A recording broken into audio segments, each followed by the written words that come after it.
Amen. Let us pray. Our kind and gracious Father, the mighty one, the creator of heaven and earth, lover of mankind. Father, your children have come this morning to sing praises unto your holy name, to worship you, Father, because of who you are, because you made us in your image.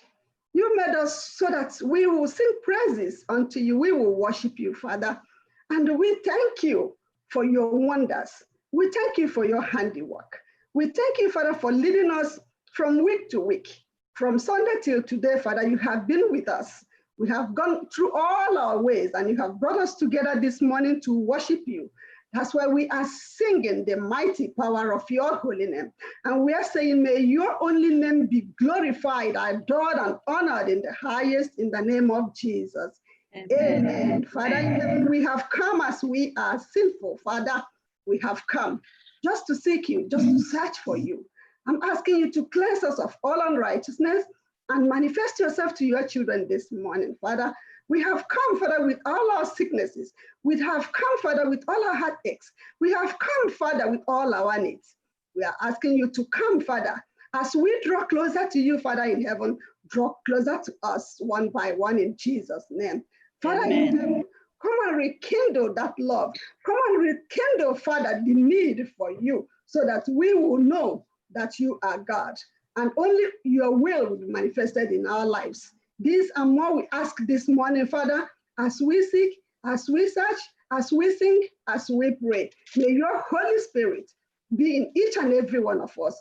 Come, mighty Jehovah, and show us the wondrous things you have for us today, so that at the end of the day, Father, we will be able to reflect you in our thoughts, to reflect you in our lives. This and more I have asked through Jesus Christ, our Lord and Savior. Amen. Amen. Amen.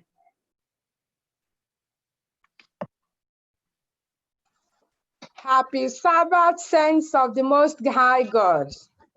Happy Sabbath. You are free to to unmute yourself so that you can respond when I say Happy Sabbath, saints of the Most High God. Happy Sabbath. This is the end of a wonderful month, the month of June. We are saying goodbye to June and going into July. Aren't we happy that we have really enjoyed 6 months of 2020, because a lot has happened this year, and we are happy to be in the presence of the Most High God today. So Lord, we thank you, and I welcome you from your living rooms, because the church is you. Your body is the temple of the Most High God. So from the east, west, south, and north, I welcome you to worship today. If you are a member of First Igbo Church, you are welcome. And if you are calling in from Nigeria or from any of the countries around, or from other churches, we welcome you to a wonderful day of worship. So as I sing, you can now mute your phone.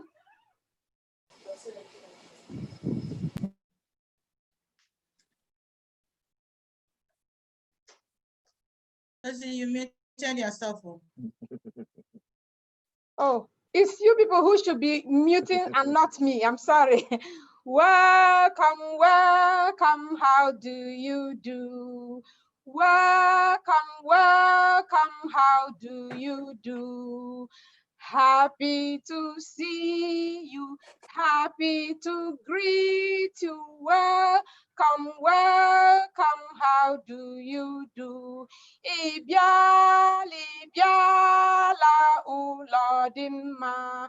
Ibiala, Ibiala, ụlọ dị mma. Obi dị m tikele gị, obi dị m tikele gị. Ibiala, Ibiala, ụlọ dị mma.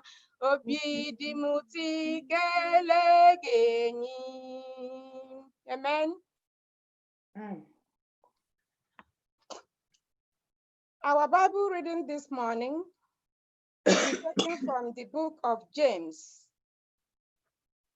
chapter 1, verse 22, and that is our memory test for lesson 13, which says, living by the word of God. And it reads, but be doers of the word and not hearers only, deceiving yourselves. Amen.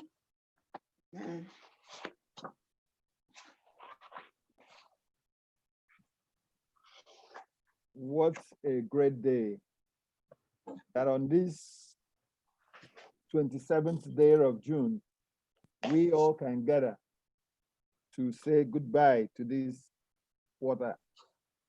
We started off by learning how to interpret the scriptures.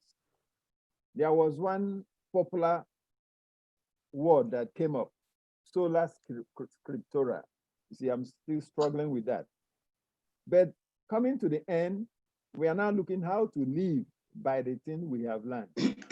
Sola scriptura, which emphasizes on using the Bible as the sole foundation and authority of our faith and our belief. But today, what we have learned in sola scriptura, we're going to put it into practice. There is no way we can just study, read, and we don't put it in practice. It really doesn't make any sense. So our attention should be drawn to how are we going to put all that we have learned within these 3 months, these 13 weeks, how are we going to put it into practice? Very interesting, living by the word of God. We have an example. You may have so many role models in your life, but who will be your example today as we study the word of God? I think Jesus will be the perfect one. So it's a wonderful lesson that is also divided into so many sections. And now we're going to pray so that we'll go straight into our lesson. Today is going to be a busy day, our 13th Sabbath. And we pray that the Lord will bless us today as we study together his word in Jesus' name. Amen. We pray. Let us pray. Our gracious God, we have come again to seek your presence, to ask you to come, Lord Jesus, this time of our study. Come, Father, and be with our pastor who will bring this lesson to us this morning. Come, Father, and help us to understand how to live by your word, how to learn, understand, and put it into practice in our character so that only you will be reflected when we go out in how we live and how we think and how we speak. Give us an open mind to receive your word this morning, Father. May your Holy Spirit come mightily and descend on all of us so that we will understand and live by it and reflect you outside. In Jesus' name I've prayed. Amen. Amen. Happy Sabbath, everyone.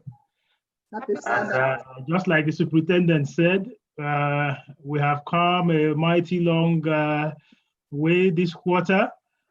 We have looked at interpreting the scripture, and when we started out, we felt it was just take one passage and learn. But we have seen various ways, and you can see that even the superintendent now is speaking Latin. He can speak sola scriptura, and which means on scripture and scripture alone. And it's been a very interesting quarter, and I pray that each one of us, we must have been blessed and will go home blessed. But the joy of it is if we just stick by just learning to interpret, and not learning to do, then that is where the problem will come. Because we started by looking at inspiration, and we saw that just as the Lord breathed life into man, he says the word is by inspiration, which is by breathing into the prophets. We saw the process, the prophets were breathed upon and they wrote. And what they wrote is what we are seeing, you and I are reading today. So we have spoken about the manuscript, and from the manuscript there is the translation From the translation, we have come to learn there is interpretation. From interpretation, what we're looking at today is the application. How do we apply? So if we know how to translate from Greek to English or to Igbo to anything, any language, or we learn how to translate to this, and we know how to interpret, because all we've been learning is how to now interpret it better and understand it. But what about application? And to even buttress it, please, would somebody turn to the book of Matthew chapter 7, Matthew chapter 7, verses 24 to 27. Matthew 7, 24 to 27. Matthew 7, 24 to 27. It reads, What?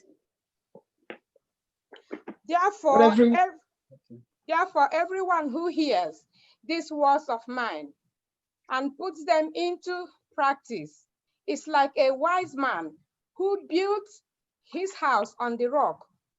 The rain came down, the streams rose, and the winds blew and beat against that house, yet it did not fall, because it had its foundation on the rock. But everyone who hears these words of mine and does not put them into practice is like a foolish man who built his house on sand. Then rain came down, the streams rose, and the winds blew and beat against that house, and it fell with a great crash. Amen. Okay, look at it. Christ from chapter 5 went the Sermon on the Mount.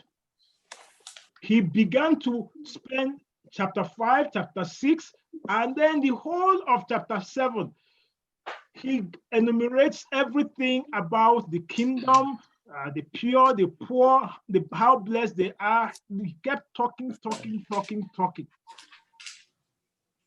But now, to conclude, which is what this quarter's lesson is all about, to conclude, the New King James says, anyone who practices. But when you come, NIV, but when you come to the New King James Version, it says, therefore, I'm reading verse 24, whoever hears these sayings of mine and what? Does them. So after the whole Sermon on the Mount, he concludes by saying, be what? Doers. That is what it's all about. We can interpret, our lesson says we can interpret, we can do all this. What does it benefit us? And that is what it's all about. And that is where now I can now say, let us go to our memory text. And it says there, our memory text says, but be what? Doers. Word. And not hearers alone. Deceiving yourself. Be what? Deceiving yourself. Who are the ones who deceive themselves? Those who hear and do not do. Hearers. Because even Paul says it. Look at 2 Timothy 3 verse 7. 2 Timothy 3 verse 7. 2 Timothy, you don't have, yes. 2 Timothy 3. Ever leaning and never able to come to the knowledge of the truth. 2 Timothy 3:7. Ever learning and not able to come to the knowledge of what? The truth. The truth. They will argue over it, argue over it, but they will never put it into practice. The Lord forbid that we spend one whole quarter learning how to translate, interpret, without having the practical application. And that is why now let's go to Revelation chapter 1 verse 3. Look at the first blessing. People are scared of the book of Revelation, but do you know there are blessings in the book of Revelation? Revelation 1 verse 3.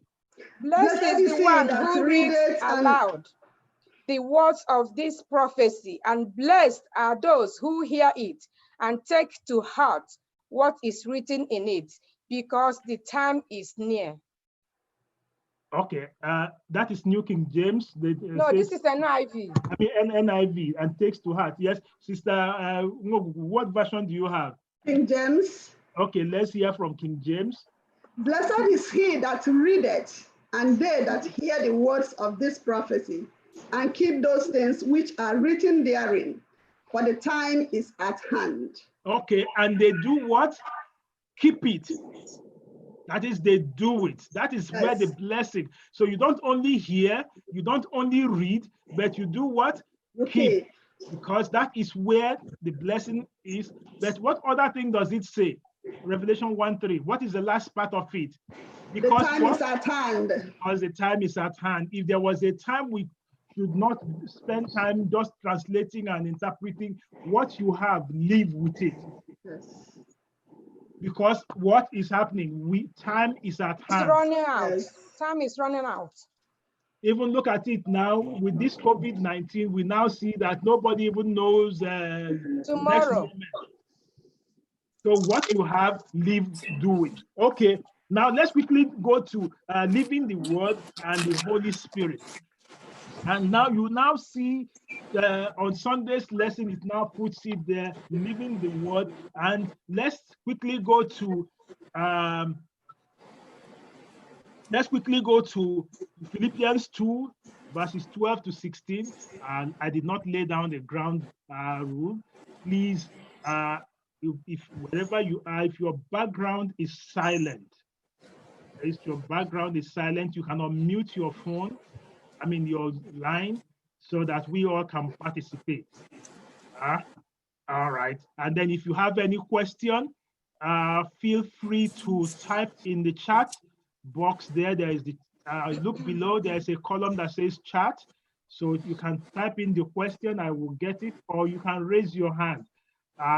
If over there, you can see where it says raise hand, and I will notice you, and then I will also answer the question. So make sure your background is silent. All right, so let's quickly go there. Philippians 2, verses 12 to 16. Please note this now. Philippians 2, verses 12 to 16. Therefore, my dear friends, as you have always obeyed, not only in my presence, but now much more in my absence, continue to work out your salvation with fear and trembling, for it is God who works in you to will and to act in order to fulfill his good purpose.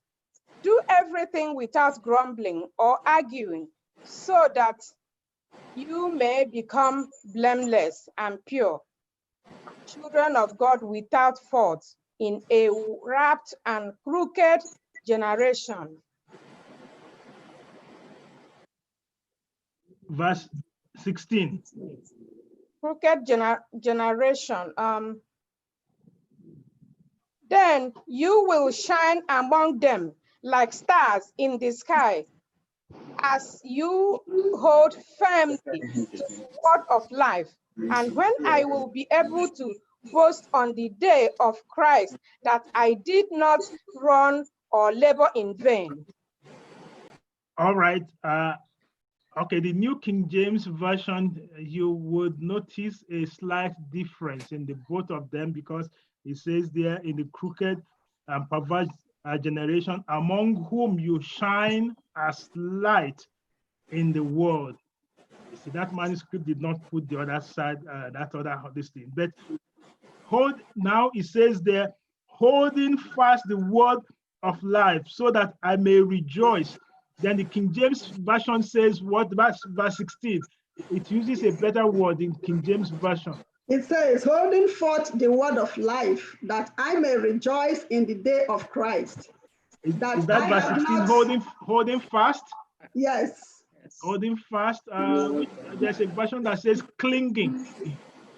This one says holding forth. Holding forth. Another one says clinging.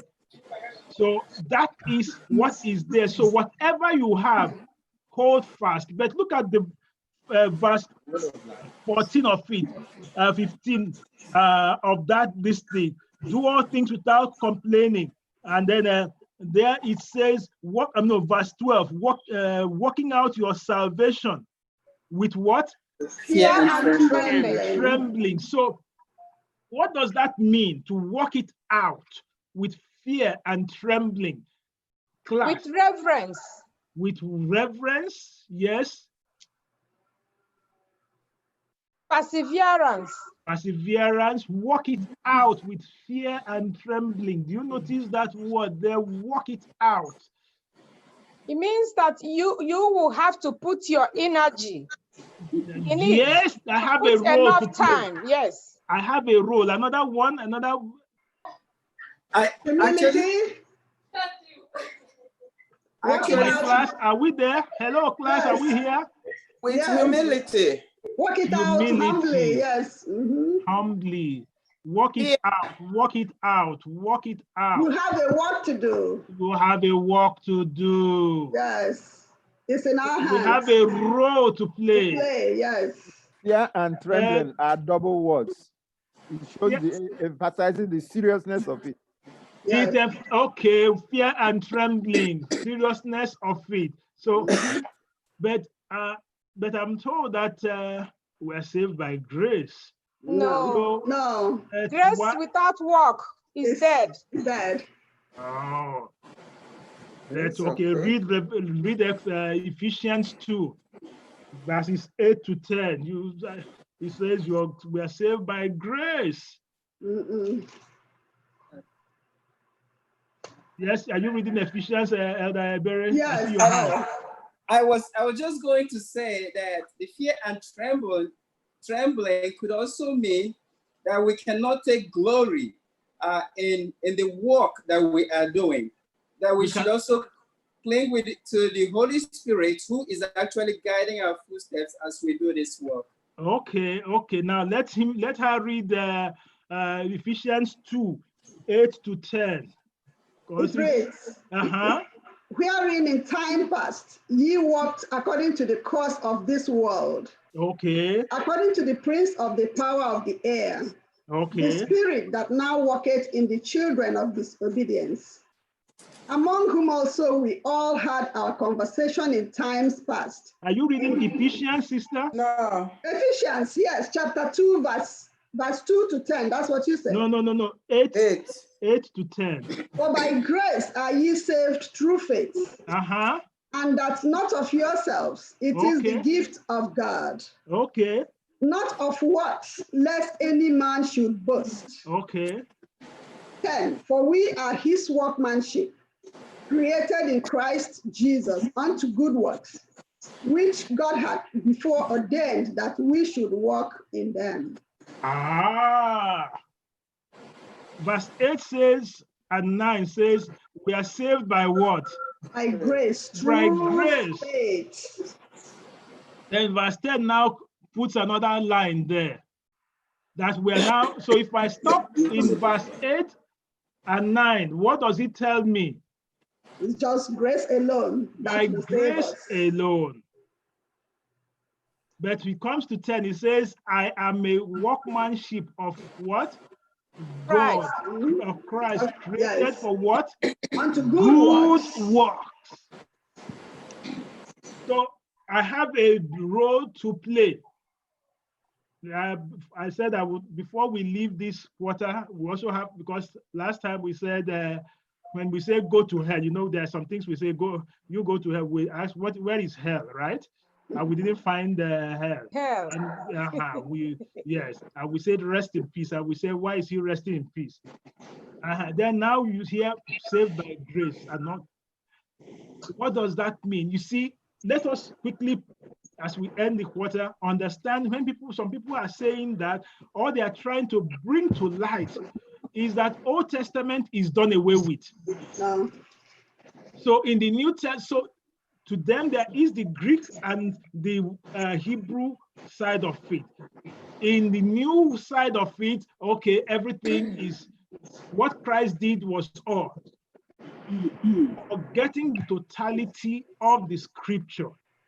Are you getting that now? So understand the mindset of the person, because there are some statements we just make carelessly, getting there's a deep meaning of what. So that these are people who feel that the God of the Old Testament was a very brutal God. The Gnostics. There is a new God of the New Testament, the loving God. The God of the Old Testament, very brutal. God of the New Testament, very distinct. So in the God of the New Testament, I am just, I can do anything I like, because it's that loving, carefree, easygoing God. And that's why today you hear people, don't judge me, just leave me alone. I am right, you are right, just hold to what you have, you hold. Are you getting that now? So that is the mindset. But here now it is correcting that we are saved by grace, but we are his workmanship, saved for good works. Are you getting that? All right, so let's get back. All right, so having seen that, now let's see the role of the Holy Spirit. How can I do this? God did not leave me alone to now handle this. Rather, he has now also given his Holy Spirit, who will also guide me. So how this now working it out with fear and trembling is with whose help? The help of the Holy Spirit. So, and he is also a teacher. When you read John chapter 14, verse 24 there, he now makes us, he says, when he comes, he will teach you what? He will direct you into all truth. The truth. So call on him, he is there to help you. And the more when we now look at this thing, Ellen White puts it this way.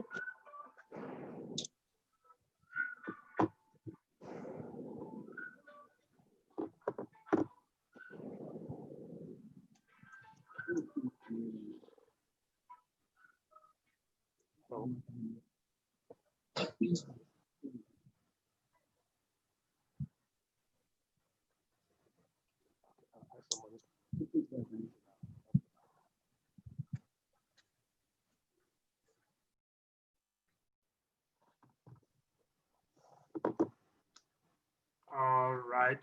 Sorry for that. I have to take that call. Nice to go. Okay. Ellen White puts it this way. No one is able to explain the scriptures without the aid of the Holy Spirit. But when you take up the word of God with a humble, teachable heart, the angels of God will be by your side to impress you with evidences of the truth. Just let me go off a little. I will be back in a minute.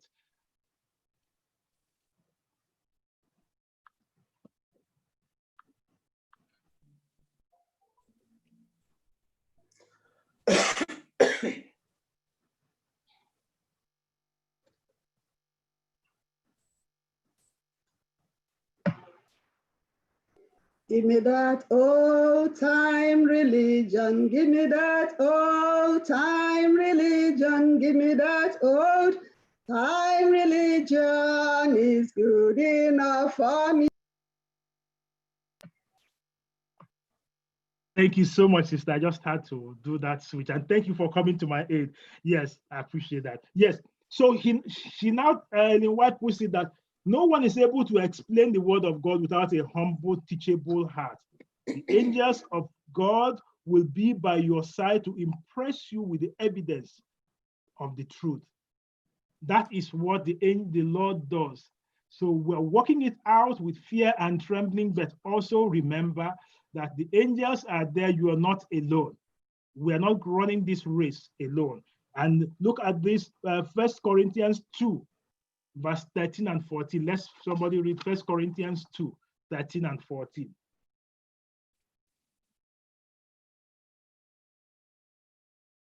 First Corinthians 2, 13 and 14.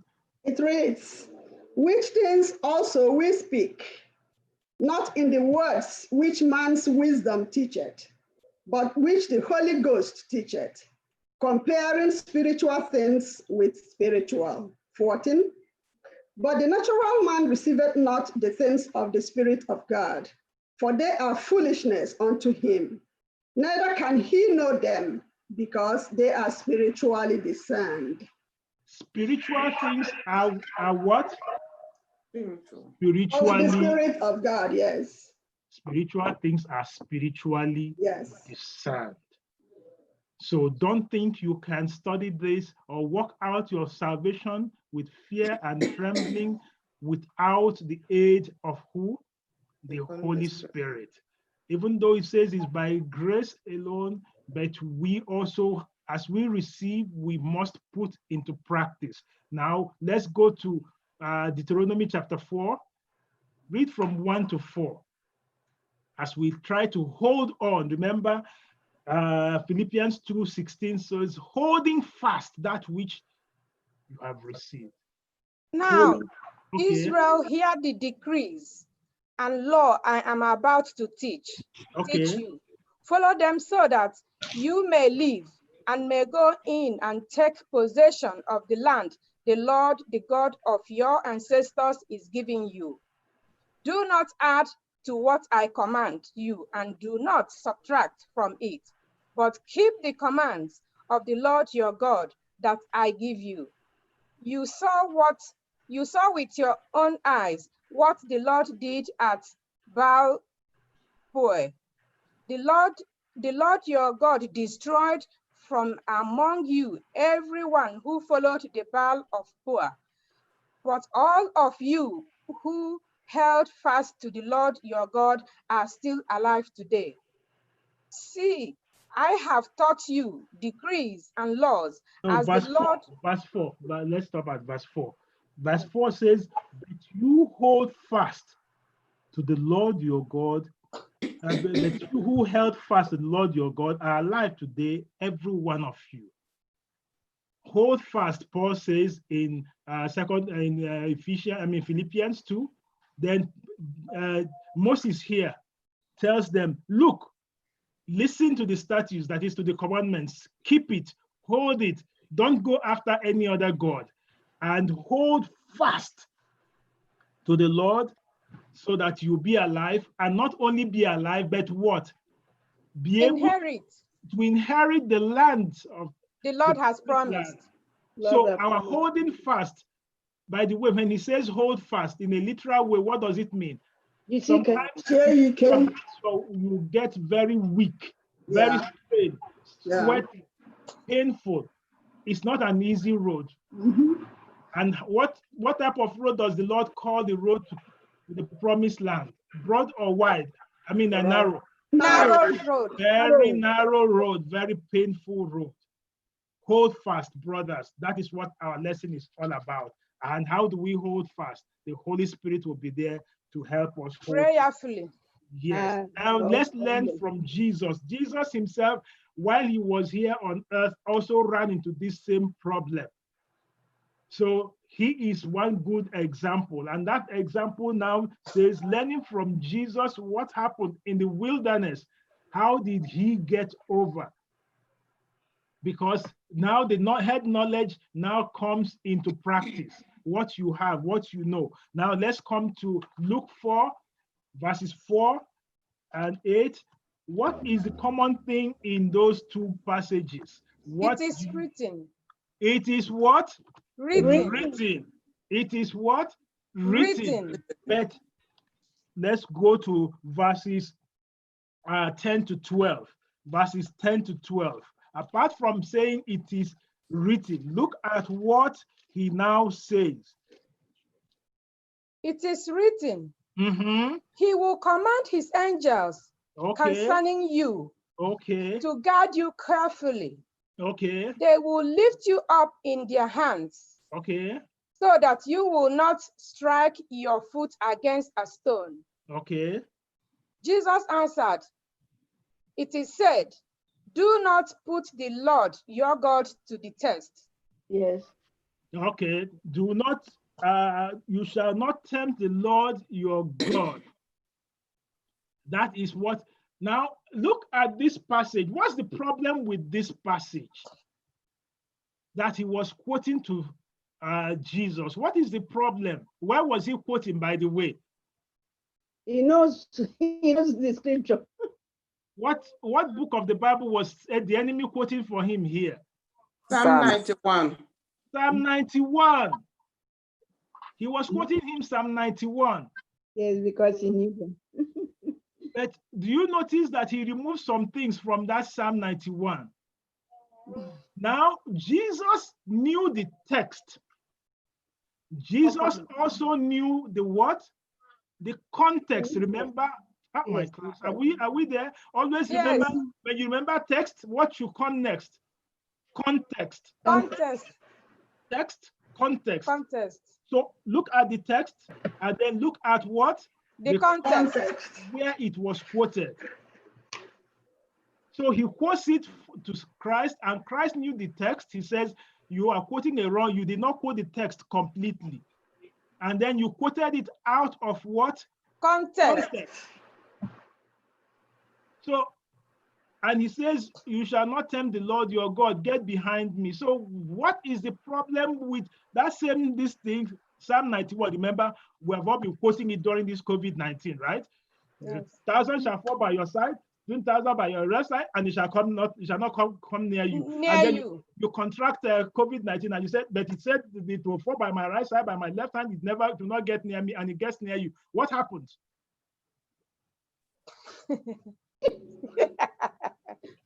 You keep trusting. Class, what happened? Praying. What happened? The Lord will keep protecting you. The Lord will keep protecting you. But at this time, did he not protect you? He did. But I quoted it. You didn't die. You notice that there are some passages we quote out of what? Context.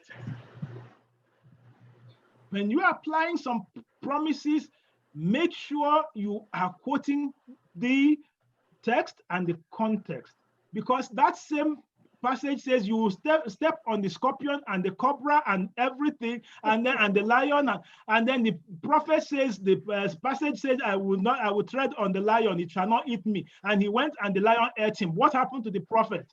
He's trying God. Huh? He's trying God. He was trying God. Yes. That is the same word of the Lord that said so. But what at the end of this quarter, our lesson is know the text, know the context, and know how to now live by the word. Sister Mo, I see your hand. Yes, I wanted to say, adding to quoting it out of context, he says, he that dwelleth in the secret place of the Most High. Maybe I'm not dwelling in the secret place of the Most High, and I'm claiming that I can tread on scorpion and adder and it will not bite me. And I'm claiming that 1,000 will fall here and fall there. But it's not just like we're studying today. It's not just talking, it's not just claiming all those promises. We really have to know what we are doing. We really have to know it. And that is a very good one. So I cannot be out of the house and say I'm in the house. So that's one thing. And secondly, also know that that same passage, though that it is there, know also that same Jesus that said that also told you that in this world you will meet with what? Yes, tribulation. Yes. But be of good what? Courage. Yes, I have overcome the world. So it does not mean you will not meet these things. So he was quoting the text and the context. And that context will now make you to look at the totality of the what? Scripture, and find out, do I rest my case on this one passage? Yes. Or am I still in the world of trouble and tribulation and trials? If we're in the world of trials and tribulations, so if you are struck by that COVID-19, it does not mean that Jesus does not love you at that time. No, it means that the good and the bad, you are all still in the world of tribulation. Get the totality of it so that you don't this thing. Beautiful. Let's now learning from Jesus. So that was the way. Let's quickly now go Jesus versus scripture. Some people now quote, Jesus, he lived above the scripture. And when Jesus was on this earth, how did he live? Was he above the scripture, or was he also living by the word? Class. He was we there? living by the And the word. word. Wait, yes, you see, I don't know why I only have 2 members in my class today. Class, Yeah. I only have 2 members in my class. Because they are the people that you flash.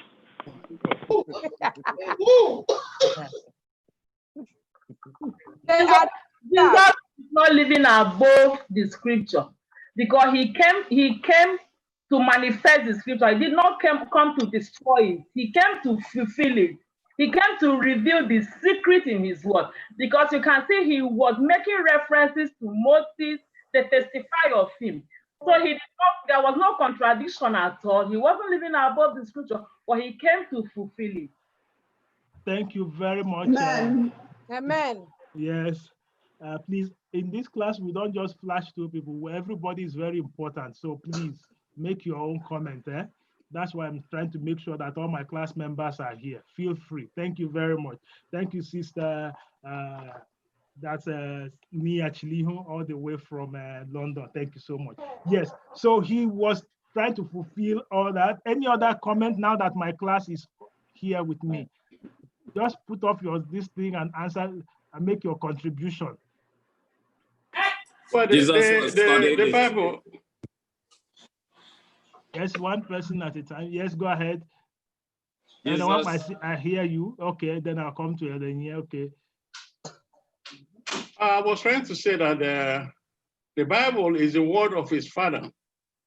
So he cannot live above the word of his father. So he came here, like the last speaker said, to fulfill and to live out the word of his father, which is the Bible. Okay, Elenia, go ahead, please. No, I was just trying to say the same thing. Jesus upheld the scripture. He didn't do away with the scripture. He was studying it and was quoting it, memorizing it. Okay, so he intensified, yes, Elder Matthew.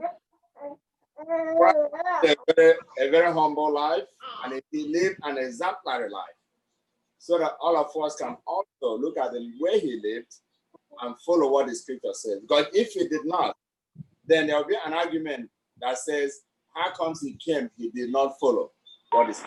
So today, we should look at that, the example that he lived, and follow what the scripture says.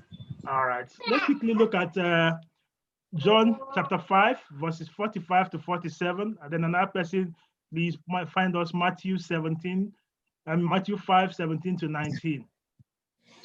But do not think I will accuse you before the Lord, before the Father. Your accuser is Moses, on whom your hopes are set. If you believe Moses, you would believe me, for he wrote about me. But since you do not believe what he wrote, how are you going to believe what I say? Okay, so your accuser is Moses.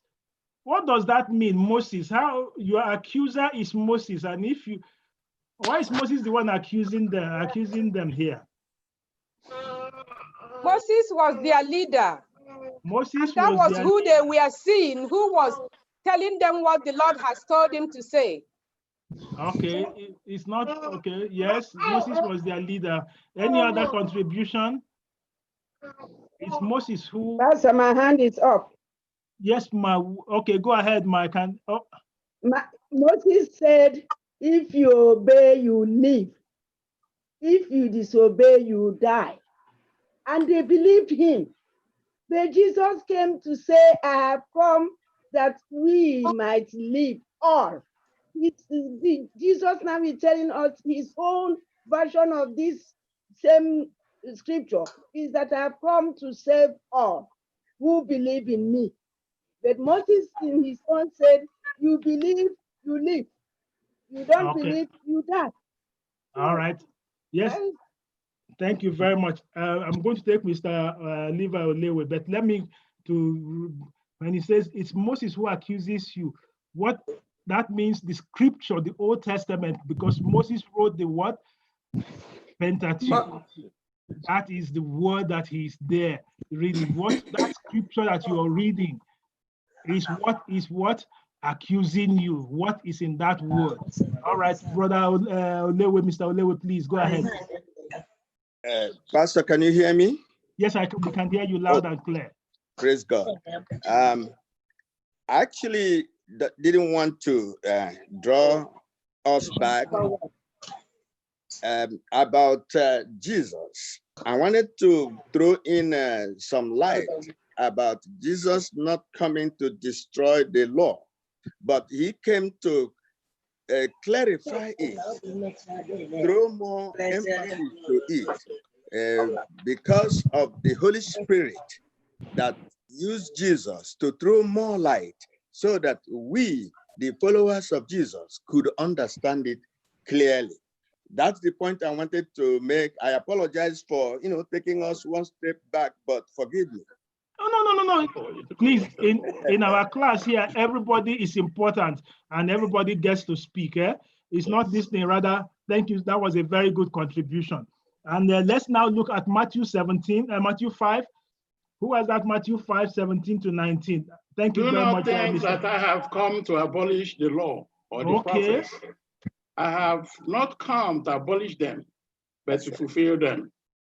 For truly I tell you, until heaven and earth disappear, not the smallest letter, nor the least stroke of pen will be any means disappear from the law until everything is accomplished.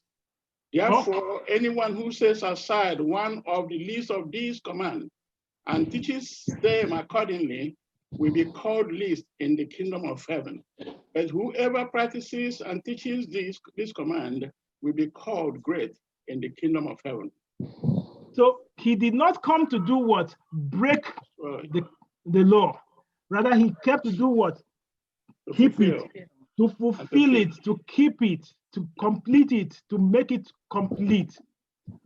And he says, by no means will one what? Letter or iota. That is one dot on the I. It will not be removed. So did he come to now abolish, or he came to keep? Came to fulfill. So he lived within the law, not above the law. Yes. Christ was not above it. Though who was the giver, by the way? He was the giver. He was the giver. That's him. And look at the beauty. Why would Matthew say that Jesus gave this thing on the mount? Why did Matthew say it was on the mount? He was taking their mind back. Where did the Ten Commandments, where was it given? Given to Moses on the mountain by on God. The mount. Yes. The giver of the law now came, and he was on the mount and he was speaking it to them. And John says, that which we could not behold, we have seen, we have touched. Why would he say that? The man we could not stand his sight on Mount Sinai is the man speaking to us now, and we are touching him. Are you getting the beauty of the whole thing? Yes. And he now says here on Mount, the Sermon on the Mount, nothing will pass away until it is fulfilled. Now let's come to now the other side of it. So we see Jesus now giving us the example, living it out. Now Jesus living within the word. And finally, how do you and I spend quiet time with God, in the word of God, or what we might call today the quality time? And every one of us, we can see here, those who are doing 3, 4, 5 jobs, the hustle and the bustle. How do you make time to be able to work in this? And please, class, let one person read Psalm 37, verse 7. Another person, Psalm 46, verses 10 and 11. And another person, 62. I want you to look at the joy that comes from Bible study, the serenity that comes from it. Listen to the beauty of the psalmist talking about the word of the Lord. Psalm 37, verse 7. Be still before the Lord and wait patiently for him. Do not fret when people succeed in their ways, when they carry out their wicked schemes. All right, be still. And the New King James Version says, when the wicked ones prosper. All right, verse 46, verse 10 and 11. He says, be still and know that I am God. I will be exalted among all nations. I will be exalted in the earth. The Lord God is with us. The God of Jacob is our fortress. Okay, he says there, be still and know that I am who? God. God. I will be exalted. But verse 11, please, if you don't remember anything, remember verse 11, he says what? God, the Lord Lord of hosts is with us. who? With us. And God he of is Jacob, our refuge. our All right, refuge. look at verse 62. And chapter 62, verses 1 and 2. 62, 1 and 2. Truly my soul waiteth upon God. From him cometh my salvation. He only is my rock and my salvation. He is my defense. I shall not be greatly moved. All right, verse 5. My soul wait thou only upon God, for my expectation is from him. My expectation is from where? From God. What does that mean? My expectation from what we have studied thus far, when translating this now, what does that mean when you want to translate this to another person? What does it mean? Whatever I need, he will provide. He will provide. He knows them all. Yes, and also what? There are other avenues. Yes. I think it calls for patience. It calls for patience. It calls That's why we wait on the Lord. We have to exercise patience and not to rush anything in life because the Lord is faithful. Yes. The Lord is faithful. I loved what he just said. Don't rush anything. Yes. My expectation is from the Lord. Cool temper, cool yourself down. Long suffering. Long suffering. Yes. I hope your thermometer is going down, right? One of you are in the distance now. Your thermometer is going down, right? Praise the Lord. Praise the Lord. Amen. Your expectation is from the Lord. He Yes. is my refuge and my fortress. Right? Yes. Okay. Memory and sound. Thursday's lesson. He says, try to memorize your what? The scriptures. Because how did Christ get that man over there in the wilderness? How did he get him? He had the scriptures in his head. He had the scripture because, so when he quoted, he told the man, you misquoted. Yes. You did not quote the whole thing. Always say, it is written, it is written. Yes. Sister Ezuku, that is true. It is written. But how will I know it is written if I don't have it is written in my head? That's the another thing. Are you getting that? Yeah. If I don't have it is written in my head, how will I know it is written? You have to hide it in your heart. That is the thing.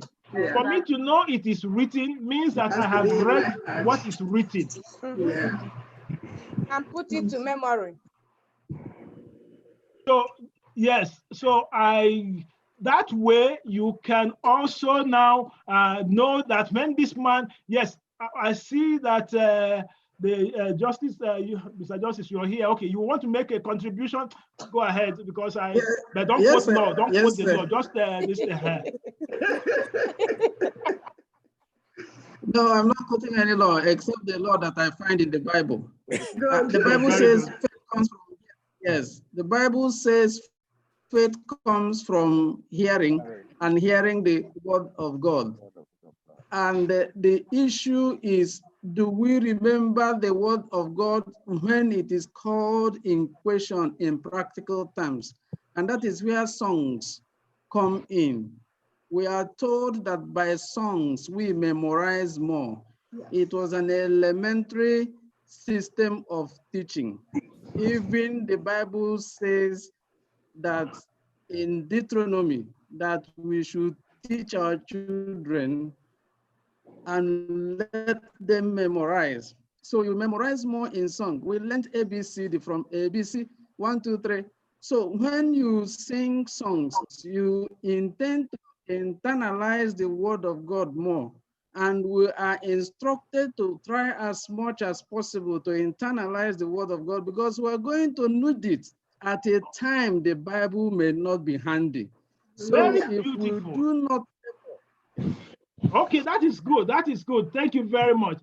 He says we should internalize, we should sing it even when I'm saying, okay, let me sing this one song now. Lord, in the morning thou shalt hear. Do you know that is a Bible song? Yeah. Where is it from the Bible? And Psalm. Psalm, which Psalm?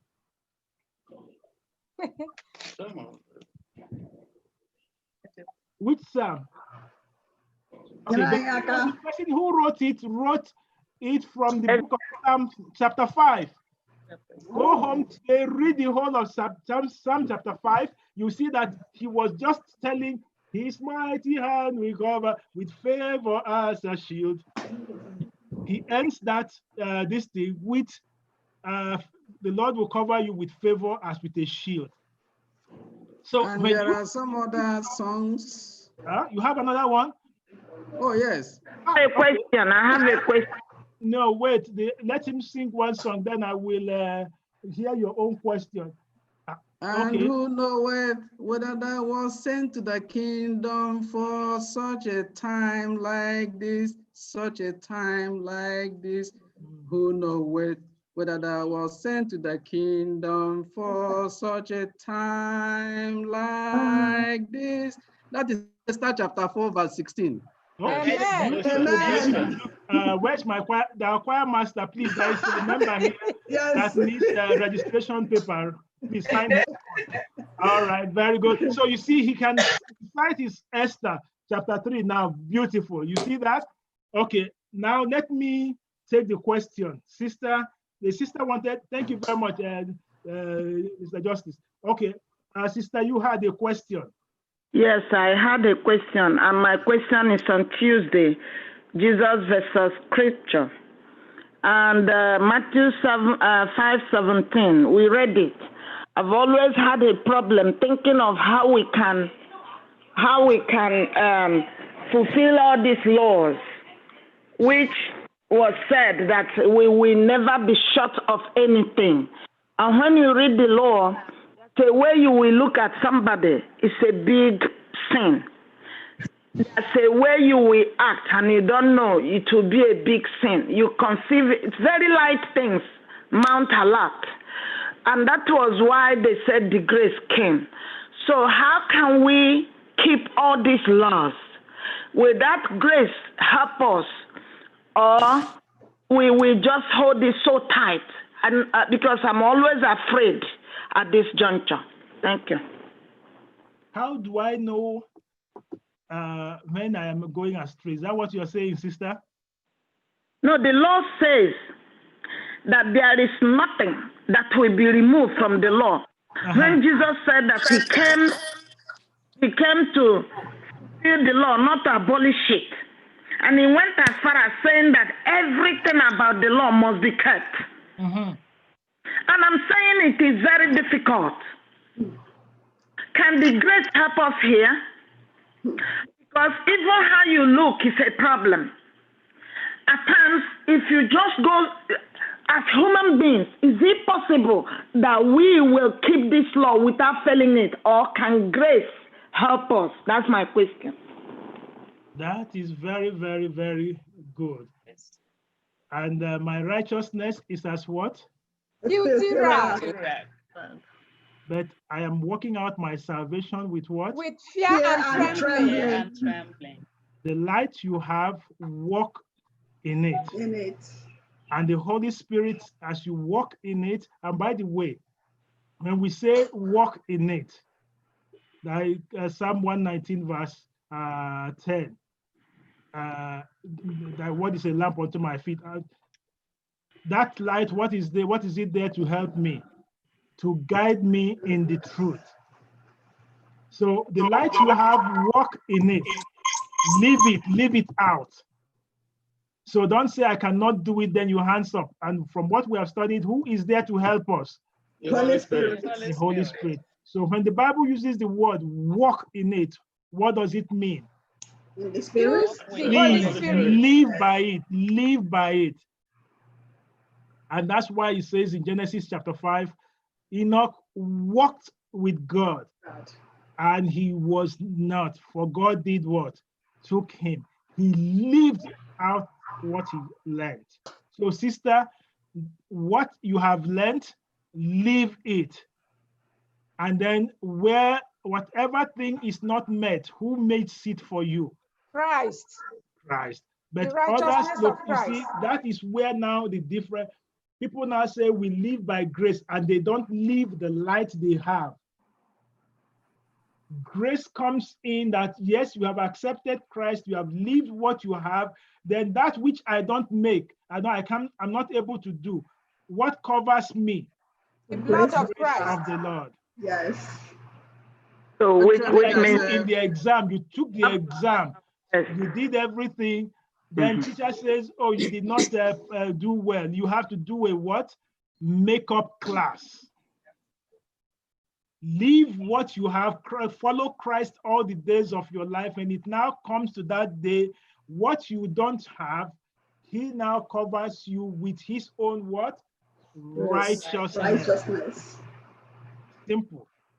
Okay, Does so that grace. answer your question? All right, so I memorize scripture, I can sing it, and this helps me. What does this help me to do? I memorize it, I sing it, I put it, commit it to heart, and at the end of the day, when the enemy now comes, what happens? I am able to know when he's telling lies and when he's telling the truth. Do you notice He never that now? tells the truth. Yes. So that is what is done there. So in summary, let's put it this way. Let's summarize this quarter's beautiful lesson. As we said in the beginning, there is inspiration. Oh, your hand has been coming up. My elder, I'm so sorry, Elder Berry, because if I don't recognize his hand, there'll be no song today. Okay. Pastor, I was just wondering if the book of John 5:45, where Christ said that it was Moses that was accusing the people of Israel. Is this one of the things we will find out from him, and when we get to heaven, because we've established that he said that because he wrote the Pentateuch. But we've also established in this quarter's lesson that the people that wrote the Bible wrote it by the inspiration of God. So Moses actually did not write his own words. Is it fair for Christ to say that it was Moses that was accusing the people of Israel when the words that he wrote were actually God's word himself? Those days, it was a play of words. Moses, or the prophets, Sam and the prophets. Are you getting that? When they want to quote the Old Testament from the Psalm or the prophets or Moses. Are you getting that? So that is what he's saying here. And by the way, when you look at verse 39, look at verse 39 of that same chapter, John 5:39. Yes. Go ahead. You search the scriptures, for in them you think you have eternal life, and these are they which testify of me. Of me. Do you notice that? So the scriptures that they were searching, thinking it's what will save them, is what is now telling them. It is these scriptures that is now accusing you. You don't want to believe me. It is, but the scripture pointed to me. So it is you who are making the whole wrong side of it. So it's not Moses as a person. Before Moses left, what did he leave behind for them? What did he leave behind? The Ten Commandments. The word. And that was what they were following. Yes. And it is those things that he wrote that stands there as what? Accusing them. Because if you lived and you knew that, then you will know that it was all pointing to who? To me. And not that it was your salvation was in the word, but in who? Christ. Christ. Okay, thank you very much. So we're about to summarize. We started out the lesson, as we said in the beginning, inspiration. God is now ministering to the prophets wrote. So there is now the document, which is the manuscript, and then the translation of the manuscript, then to the interpretation. Then today we are talking about application of it. it's not about, our lesson is not about the intellectual side of faith. It is the experiential side of faith. Have you been able to experience what is in the word? And it talks about the practice. Practice makes what? Perfect. Perfect. You cannot tell people if you don't know, if you can't show it. You can only tell, but your life will keep contradicting. Leave what you have, and that will help. So we have to move from head Christians to heart Christians. Because if you don't translate what is in your head into your heart and leave it out, then you are still far from this thing. I see Mokocha, you've been raising your hand. Let me go ahead, ask me your question, sir. Okay, Pastor, my question is related to last week's lesson. Okay, sir. On a different version of the Bible. Okay. Are you telling us as a Christian we should have more than one Bible to be able to balance our studies? You as a pastor, you did research, you have a lot of reference books in the Bible. As a regular Christian, is one Bible enough? No. Class, who can help me? This one is very big for me. I want to help. You want to help me, Sister Unjoku? Go ahead, sister. Okay, this issue came about because of some difficult wordings in the Bible. So okay, as we have been studying these lessons, we were discussing that when you read in a particular Bible, like New King, it's not a hard and fast rule. One Bible is enough, but when you run into difficulty, there is no sin in going to find another version of the Bible and read it too, because some Bibles describe things differently. For example, you can read New King James Version and you find some difficulties, some words and some statements that you cannot really understand. There's nothing wrong with going to check it out in NIV or another version. So that's a way to, when you read it 2 ways or 3 ways, you'll be able to get something that will help you know it. It doesn't mean that you must have all these Bibles.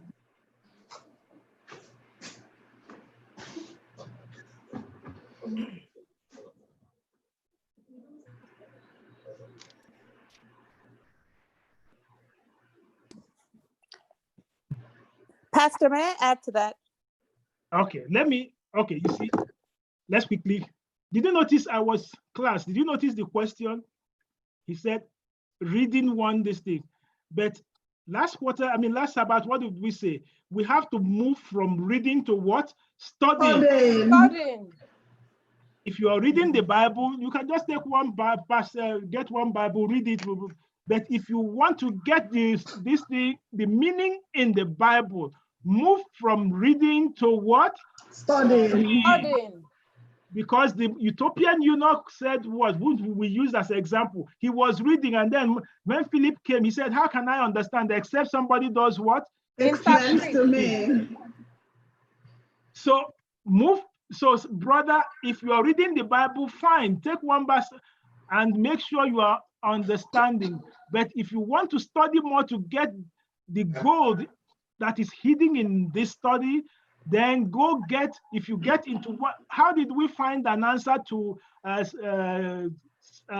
Isaiah 26 verse 3? How did we find the answer? What is perfect peace? How did we find it? Interlinear Bible. We went into a linear Bible, because what is the perfect peace? Shalom. We don't know what it was. We got into trouble. What is perfect peace? So we went back. After reading every passage, every Bible, they said perfect, be perfect. We said, okay, let's go to the Hebrew and see. Interlinear, and it helped us to find out it is what? It is not just peace alone. It was double peace. Double peace. So it made you to what? Go get the gold in that thing, and then you start to do what? The joy of the Lord becomes what? Fulfilled. Your strength. The joy of the Lord becomes your strength. So if you want to read, take one. But if you want to study to find what God is saying, get some, and what are the things? Get a Bible, get your concordance, get your interlinear Bible, put them side by side, and then finally you can go to this thing, commentary. By the way, be careful the commentary you are using, that it does not direct you out of the word. Huh? Beautiful. All right, let me quickly end up. I see one hand, Sister Nalo. Thanks for joining us. Sister Nalo, okay, give me your question, and then I will also take the comment from Brother Watson that says the Holy Spirit is the one that also helps us in this as we read the word. The Holy Spirit is there to translate and interpret. But Sister Nalo, where are you? I'm here. Thank you, Pastor. Yes. I'm here. Thank you. Good morning and happy Sabbath. Thank you for taking my question. Yes. It's more of a comment. We reference some people that write lyrics based on scripture of the English of English descent, but our people are so blessed. People like Gachiwabara and the choir director at Osauku District Choir will take a whole chapter from the Bible and compose a song around that chapter. Many times the lyrics are word for word from the Bible. So we have to appreciate our own indigenous composers who compose songs based on scripture. And this makes, oh no, I don't want to show my face. This makes But we have seen your face. You look beautiful. Oh, sorry. Did you see her face? Yes, we did. Yeah, we saw her. Okay, too late now. I'll show you. It's been a while. I want to see your face. I'm coming. But this makes it easier for us and our children to memorize these scripture passages. If we would sing these songs in our own language, by His grace, in the choir, in the home, in our church, we have many, many songs in our own language based on Bible scriptures, and it will keep it in our heads. Thank you. Amen. Beautiful. That is a very nice one. So next time we'll see her face. But the translation, I mean, memorizing scripture should not only be in English. We can also memorize in Igbo, or whatever language you speak from. Yes. So that will also help us in this day. Yes, I see a comment here. Andrew's Study Bible is a very good in translation. Very good. That's a New King James Version. Very good, sister.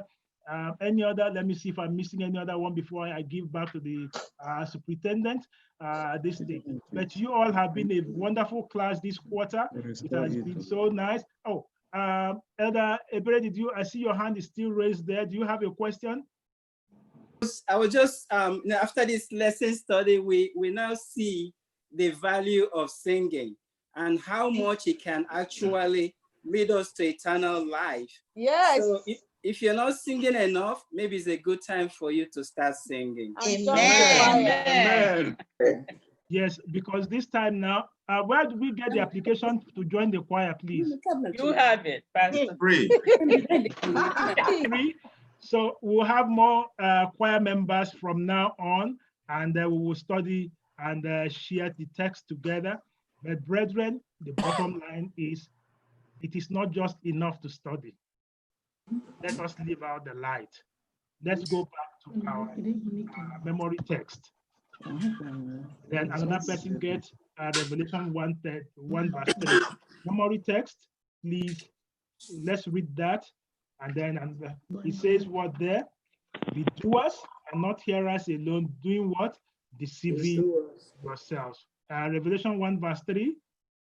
Blessed is the one who reads aloud the words of this prophecy, and blessed are those who hear it and take it to heart what is written in it, because the time is near. Because the time is at hand. Yes. So thank you, Brother Watson. Did I leave your own? Did Brother Watson, Moses, did I also get your own point? Because you were letting me know that we can't do we're not able to do all this if we don't have the Holy Spirit. So with the guidance of the Holy Spirit, we will continue to excel, holding fast that which we have so that we can hold on till the end. Class, thank you so much, and may the Lord help us as we study through this time in Jesus'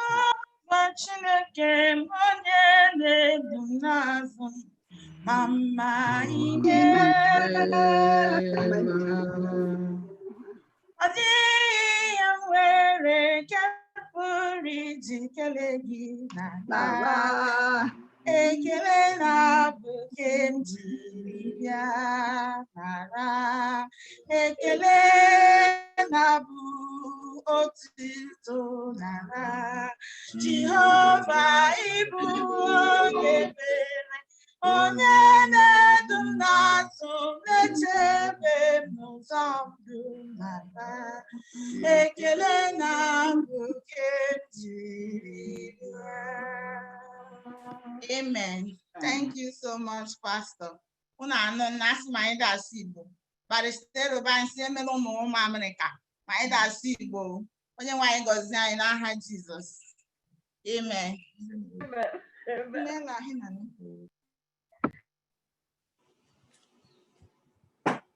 Happy Sabbath, everyone. Happy Sabbath. I hope you've been blessed. Yes, very well. The superintendent of the month is going to bring the closing remark. We're now going to our 13th Sabbath offering. It is amazing what God is using this pandemic to do in people's life. People have been drawing closer and closer to God during this pandemic. People are becoming more generous and very, very faithful, generous in their giving to see that the work of God goes on. If you had listened to praise worship yesterday, in less than 3 months, people has given 1 million to support the world mission for Seventh-day Adventists. This morning, I'm so much excited. In this, our little family church, we have collected 4,650 for our 13th Sabbath offering. What do you say to that? Amen. Amen. And more is coming. Amen. More is coming. About 2 classes hasn't brought their own yet. However, this is the distribution, the way we gave. Children's department gave us 1,250. They have proven us wrong. Amen. That it is because of the lamp offering there. That's children's department. Amen. Amen. Amen. Amen. What do you say? Say amen. Amen. Amen. Amen. Class number 1 gave us 1,350. Amen. Amen. Amen. Igbo class is still coming. The youth class is still coming.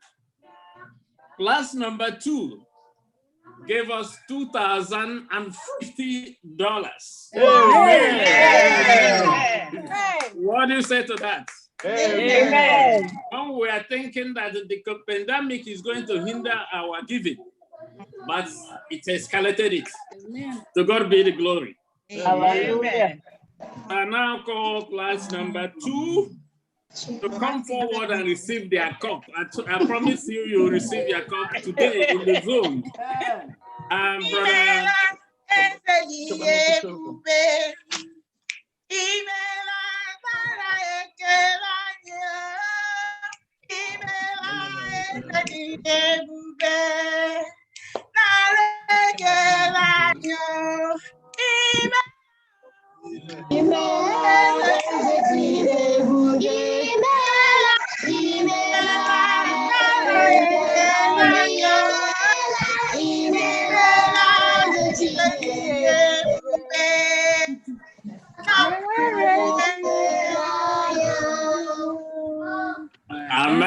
Amen. Class teacher Number 2, Chikasumebre, do you have anything to say? I just want to thank our class members and thank God. I'm surprised, I'm shocked as much as you are. I wasn't expecting this, but this year has been so, the people that you gave me anytime you call them, they just answer. So I don't know what to say about it, other to say to God be the glory. To God be the glory. To God be the glory for the things he has done. Amen. Amen. What an awesome God. Satan is really defeated fool. I pray for God's blessing on every hand that has given. And That's my all class, those right? that didn't give, may God continue to provide for you and multiply your resources in Jesus' name. Amen. Amen.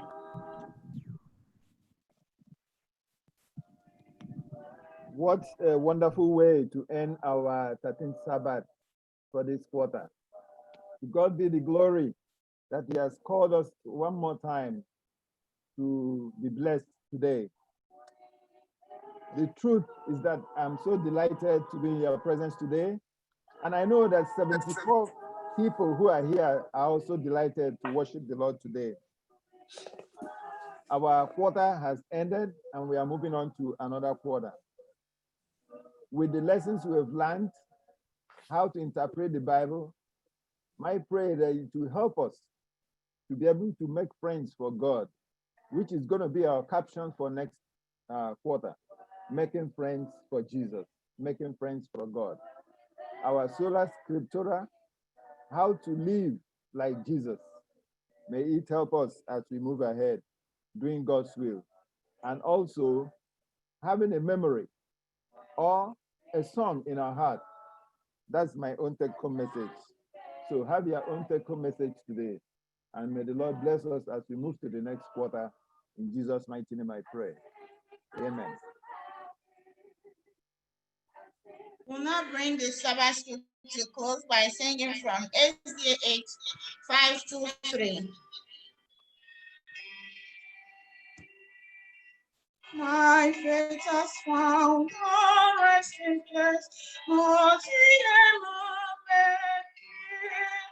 I trust the ever living one, the victory will be.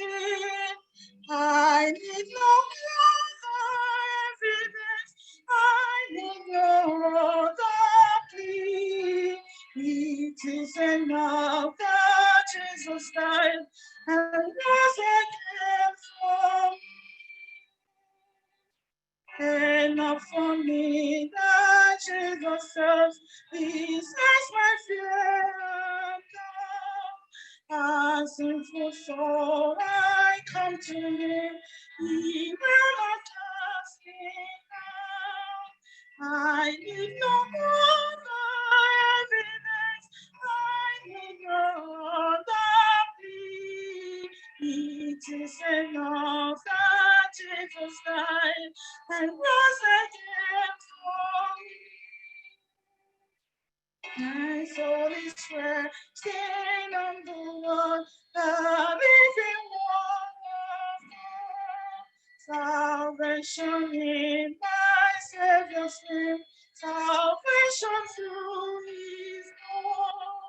I need no other evidence, I need no other plea. It is enough that Jesus died and rose again for me. My great physician, hears the sick, the lost began to sing.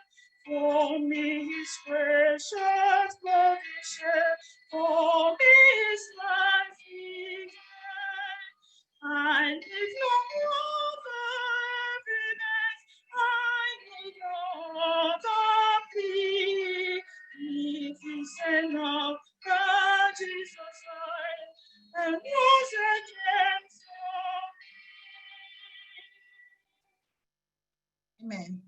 Amen. Amen. Before I pray, I forgot to let the children's department that their cup is still there in the office for them. I didn't forget them. Amen. Amen. Amen. We are going to pray. And also asking all the June birthday celebrants, wherever you are, we will pray for you and with you. And also I'm asking those who want to change their birth months to June, please join us as we pray. We really thank God for everything he has been doing for us. And we thank God for this month of June. There are so many of us. And we're asking God to continue to bless us. Let us pray. Our kind and gracious Father, thank you for being our God. Thank you for leading us through from the first Sabbath of this quarter till today that is ending the quarter. Thank you for you have led us to know to study how to interpret the scripture. And also, Father, you have helped us to learn how to be doers of the word, how to be heart Christians and not just head Christians, how to study the word and not just to reading the word, how to study the word and also live it out live, live it out loud in our lives. That's Christ in us. We're asking you this morning, Father, to come and be with us as we live out this today, tomorrow, the remainder of our lives, to reflect you, Father, in everything we do, our character, our thoughts, so that it will manifest you, that people will know actually that we are your children. Thank you for the pastor that brought the lesson to us. Thank you for this quarter. He has stood in, he has taught us. He has really, Father, imparted the knowledge you have endowed him with to your children. It is now left for us, Father, not just listening, not just hearing. In this next second, the distractor will come to snatch all these good words from us. We're asking you, Father, not to allow that. Help your Holy Spirit to continually be with us, to continually remind your words for us so that we'll be able to bring it out when it is needed, just like Christ did. It is written. That is what we're asking you this morning, gracious God. In everything, let us know that you are God, that you will lead us, you will guide us. In a special way, Father in heaven, I am remembering the June birthday celebrants. You know all of us one by one. You know what we have come through. You have led us from the first day, Father, till today. Some of us have entered a new decade in our lives. Some of us new years, Father in heaven. Thank you. Myself especially, I have 3 people that celebrated their birthdays this month. I am one of them. I am so thankful, Father, for the number of decades you have led me in this world. I am asking, Father, that you bless all of us with years and years to come. Give us good health. Give us more love for you. In everything, Father, let us acknowledge you so that you will direct our path. Continue to be with us in the remainder of this worship today. May your Holy Spirit, Father, hover around all of us. These are more mercies I ask. Believing, gracious God, that you have answered our prayers because we have prayed with thanksgiving through Jesus Christ, our Lord and Savior. Amen.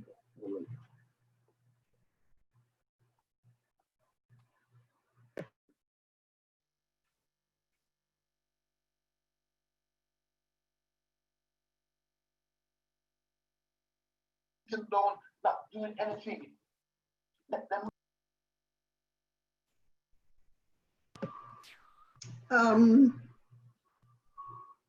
Happy Sabbath, church.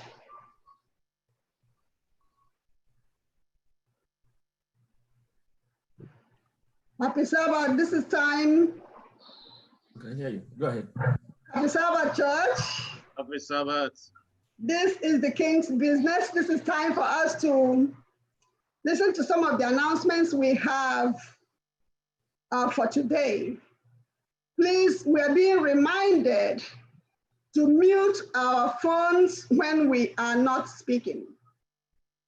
Please mute your phones if you are not speaking. Even if you're not directly talking to us, we can hear your background noises wherever you are. Please mute your phones, and if possible, can we see you? I would like to see you because we don't get to see each other during this infection going around. So anytime we come on this Zoom, I would like to see you. I don't know if you would like to see me, but I just want to see you. If possible, open your videos. There's going to be men's ministries meeting tomorrow by 10 o'clock. Every man is encouraged to please call in into the meeting by 10 o'clock. The business meeting scheduled for today has been postponed to a later date. Graduation Sabbath will be on July 18th. All those who graduated from every stage, from pre-K to doctorate, is encouraged to send their information to Elder Ugochukwu. Submit a video clip, if not more than 1 or 2 minutes, about your graduation to him before July 11th.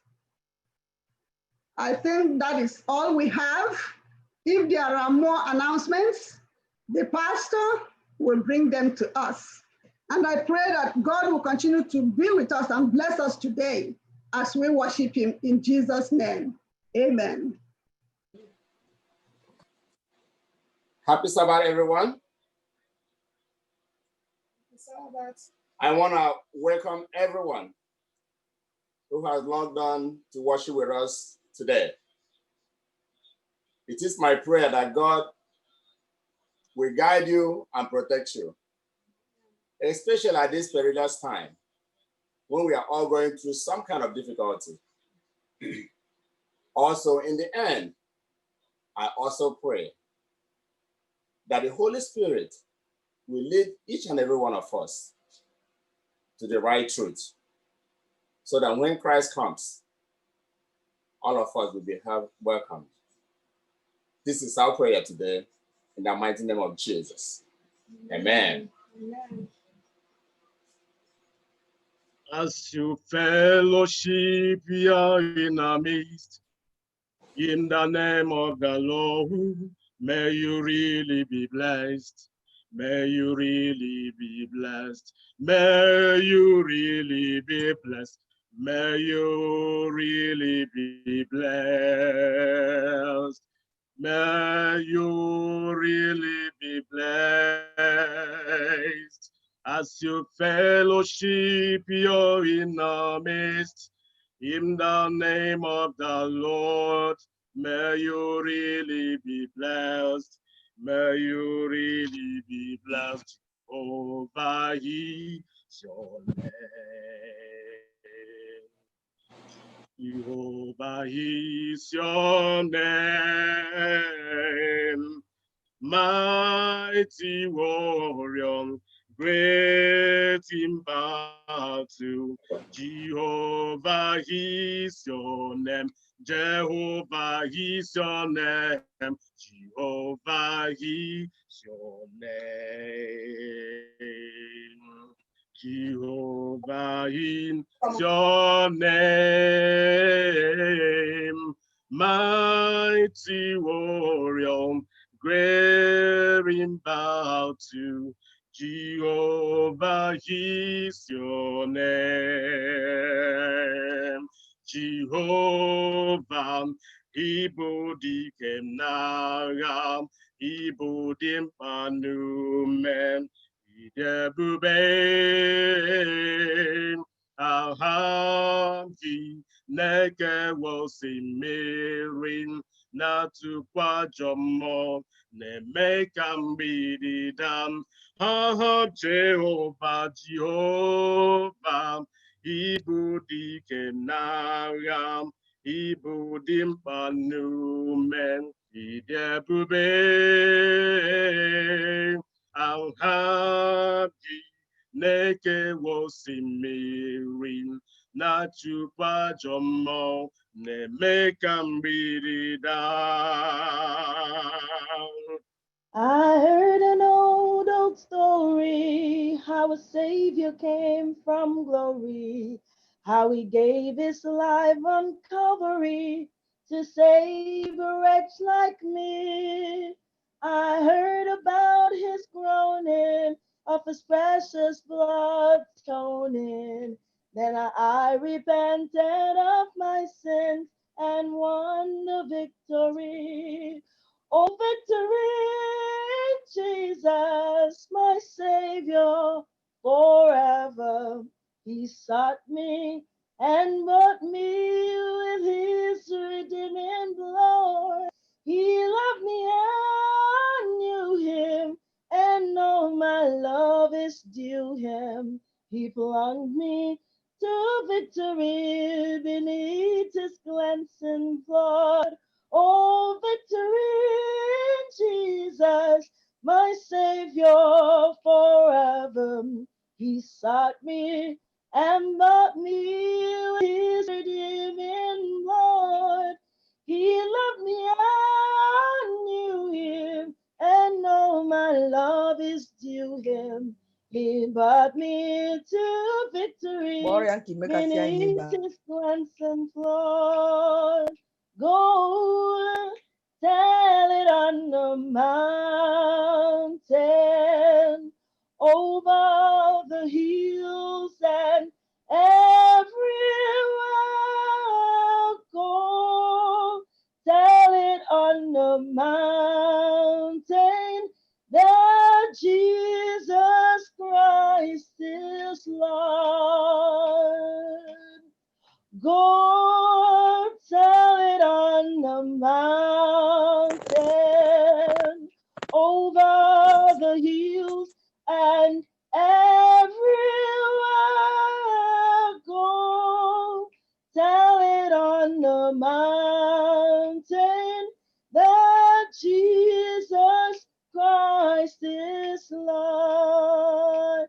It is a great thing to serve the Lord. It is a great thing to serve the Lord.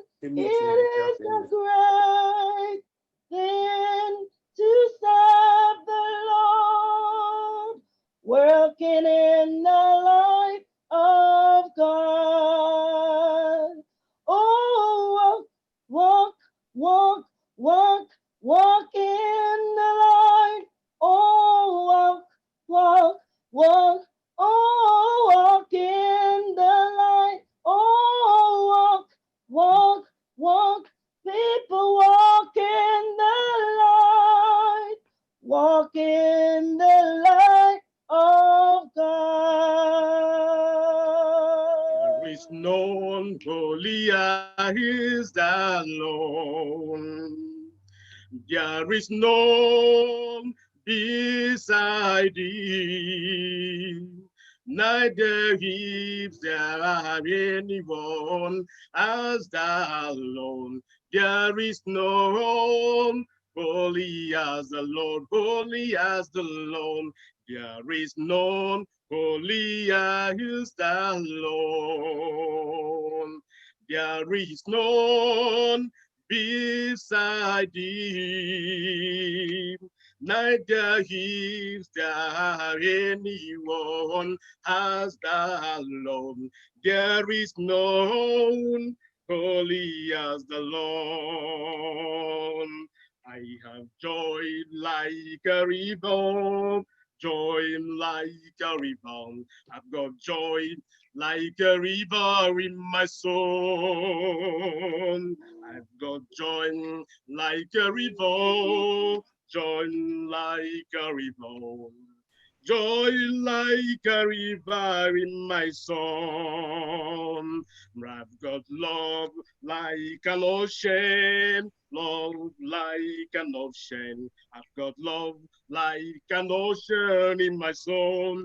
In my soul, I've got love like an ocean, love like an ocean. Love like an ocean in my soul. Jehovah, dear, be mama,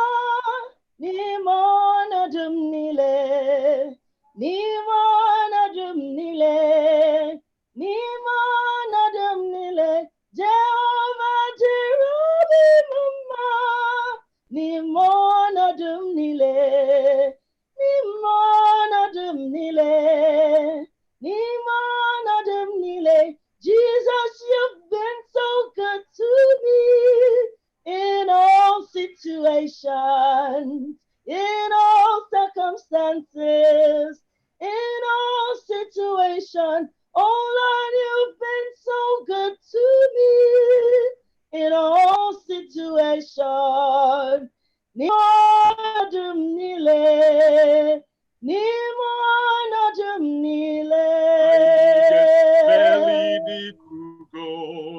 Mbonye nwanyị ga-abịa, aga m efeli dịka ugo m, ike agwa agwa anyị ọzọ, anyị ga-efeli dịka ugo m. Mbonye nwanyị ga-abịa, anyị ga-efeli dịka ugo m, ike aga agwa anyị, oh, anyị ga-efeli dịka ugo m. Mbonye nwanyị ga-abịa, anyị ga-efeli dịka ugo, ike aga-agwa anyị ọzọ. Oh, to Jesus I sorry him down, to him my freely give. I will never alone and trust him in his presence then live lame. I surrender on. I surrender on to thee, my blessed Savior. I surrender of our fathers living still, in spite of dungeon, fire, and sword. Oh, our hearts beat high with joy when they hear the glorious one. Faith of our there's only faith. We will be true to thee till death. Faith of our there's only faith. We will be true to thee till death. When he cometh to make us his jewels, all his jewels, precious jewels, his love and his song. Light the stars of the morning, his bright james adorn him. Thou shalt shine him the beauty, bright as for his son. Light the stars of the morning, his bright james adorn him. Thou shalt shine him the beauty, bright james for his crown. Standing on the promises of Christ, my Lord, through eternal ages, let his praises ring.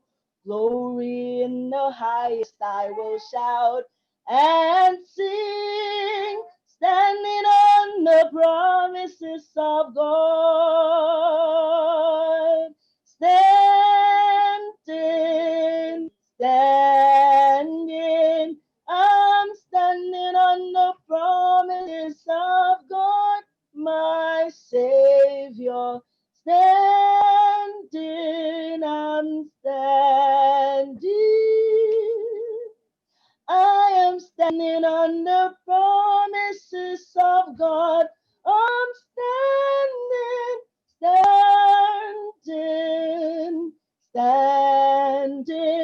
Oh, standing on the promises of Christ, my Savior. Standing, I'm standing.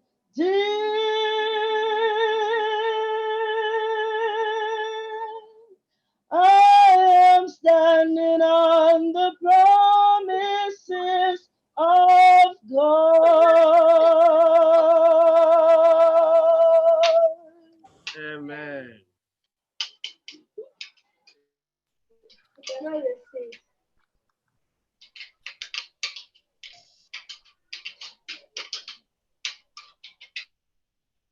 affirmation of faith will be taken from Psalm 18, verse 1 and 2.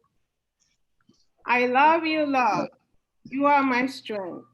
The Lord is my rock, my fortress, and my savior. My God is my rock, in whom I found protection. He is my shield, the power that saved me, and my place of safety. Call to worship. Psalm 95, verse 6 and 7. Come, let us worship, bow down. Let us kneel before the Lord our Maker, for he is our God. We are the people he watches over, the flock under his care. With this wonderful word of God, I call the church to worship. Oh, worship the King, oh glorious above, oh gratefully sing his wonderful love, oh shield and defender, the ancient of days.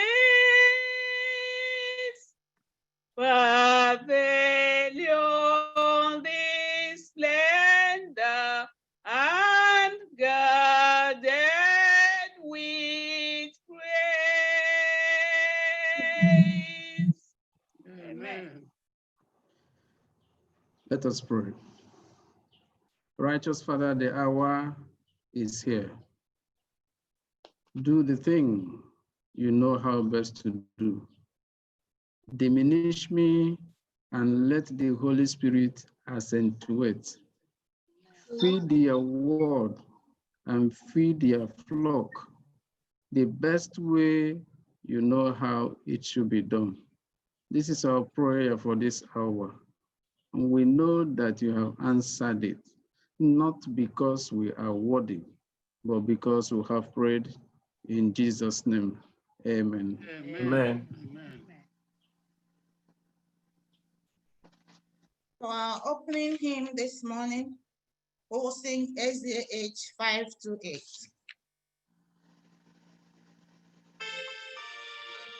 Okay, is everyone hearing me?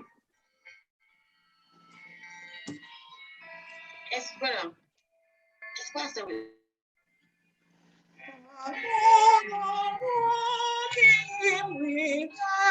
A shelter in the time of storm. Secure whatever it betide, a shelter in the time of storm. Mighty love in a river, couldn't share on the burning sun, dreadful one, for the fragrance one, a shelter in the time of storm. A shepherd and defense by night, a shelter in the time of storm. No fears alarm, no foes afraid, a shelter in the time of storm. Mighty dove in a weary land, cooling shade on the burning sun, faithful God, for the fragrance one, a shelter in the time of storm. The raging storms around us be, a shelter in the time of storm. Will never leave us as we free, a shelter in the time of storm. Mighty love in a weary land, cooling shade on the burning sun, faithful God, for the fragrance one,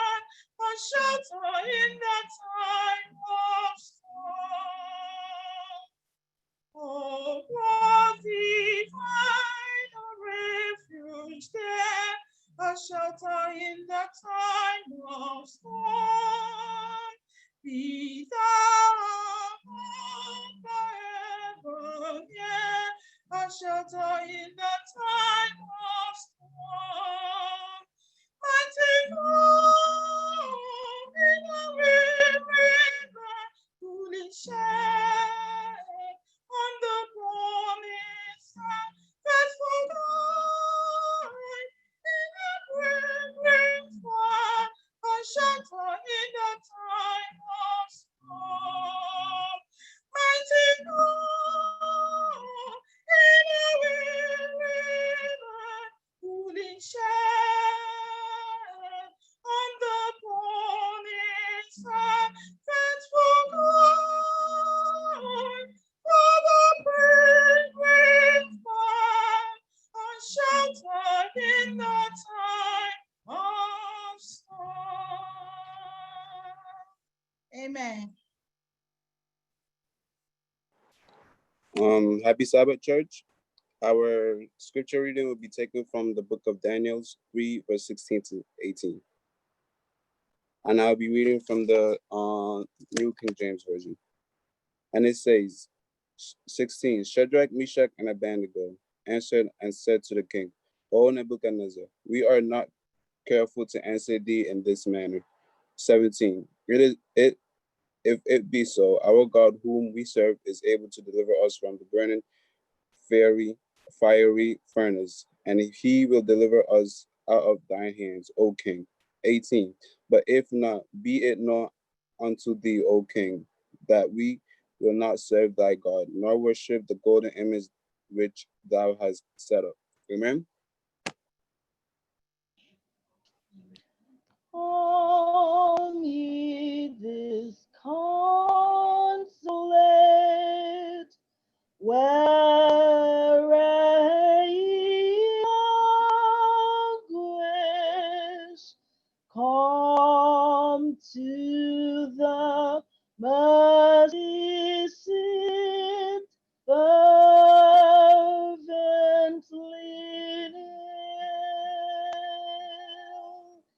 Here bring your wounded hearts, here tell your anguish. Earth has no sorrow that heaven cannot heal. Earth has no sorrow that heaven cannot heal. Let us pray. Our most gracious Father in heaven, we thank thee for sparing our lives till this moment. We praise you, our mighty God, and we adore and magnify your precious name. What a loving and merciful Father you are. We have come to thee just as we are, and we pray for the forgiveness of our sins. We pray that you, through your grace, continue to lead, provide, and heal us both physically and spiritually. Pour your Holy Spirit upon us today as we worship you in truth and in spirit, in Jesus' name. Amen. At this moment, Lord, we lift your manservant, the speaker of the hour, to your throne of grace. We pray for your Holy Spirit to descend upon him. Deliver the message you prepare for us today through him in Jesus' name. Amen. Bless him, bless his family, bless his ministry, because we ask in the name of Jesus Christ, our Savior. Amen. Amen. Hear our prayer, O Lord. Hear our prayer, O Lord. Incline thine ears to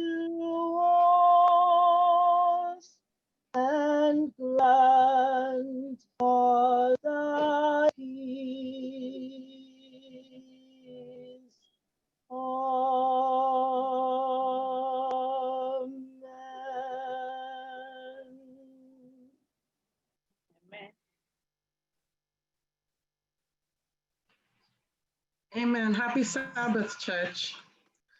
It is now time for tithes and offering. We are being reminded to please utilize the Adventist giving platforms for our tithes and offerings. If there are any questions or concerns regarding it, please reach out to the pastor. Our pastor is here in Rondo. Our church clerk, Sister Zina Wakacha, or our church treasurer, Dr. Marachiriako. We're going to take our reading from Luke 6, verse 38, and it says, "If you give, you will get. Your gift will return to you in full and overflowing measure, pressed down, shaking together to make room for more, and running over. Whatever measure you use to give, large or small, will be used to measure what is given back to you." May we bow our heads as we dedicate our offering. Faithful Father, we thank you for the gifts that you've bestowed upon us. As we bring our offerings to you, we give back to you from the abundant blessings you have given us.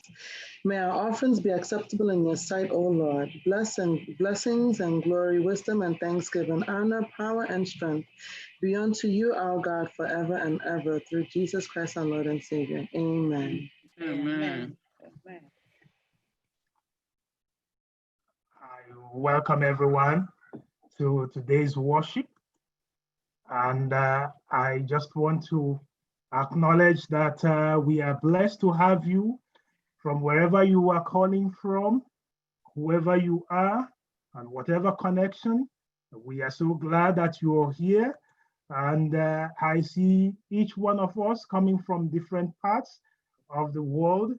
So whoever you are, just know that we recognize you, and today's worship will not be complete without you. So thank you. And I will be recognizing you more when we get to a Zoom potluck.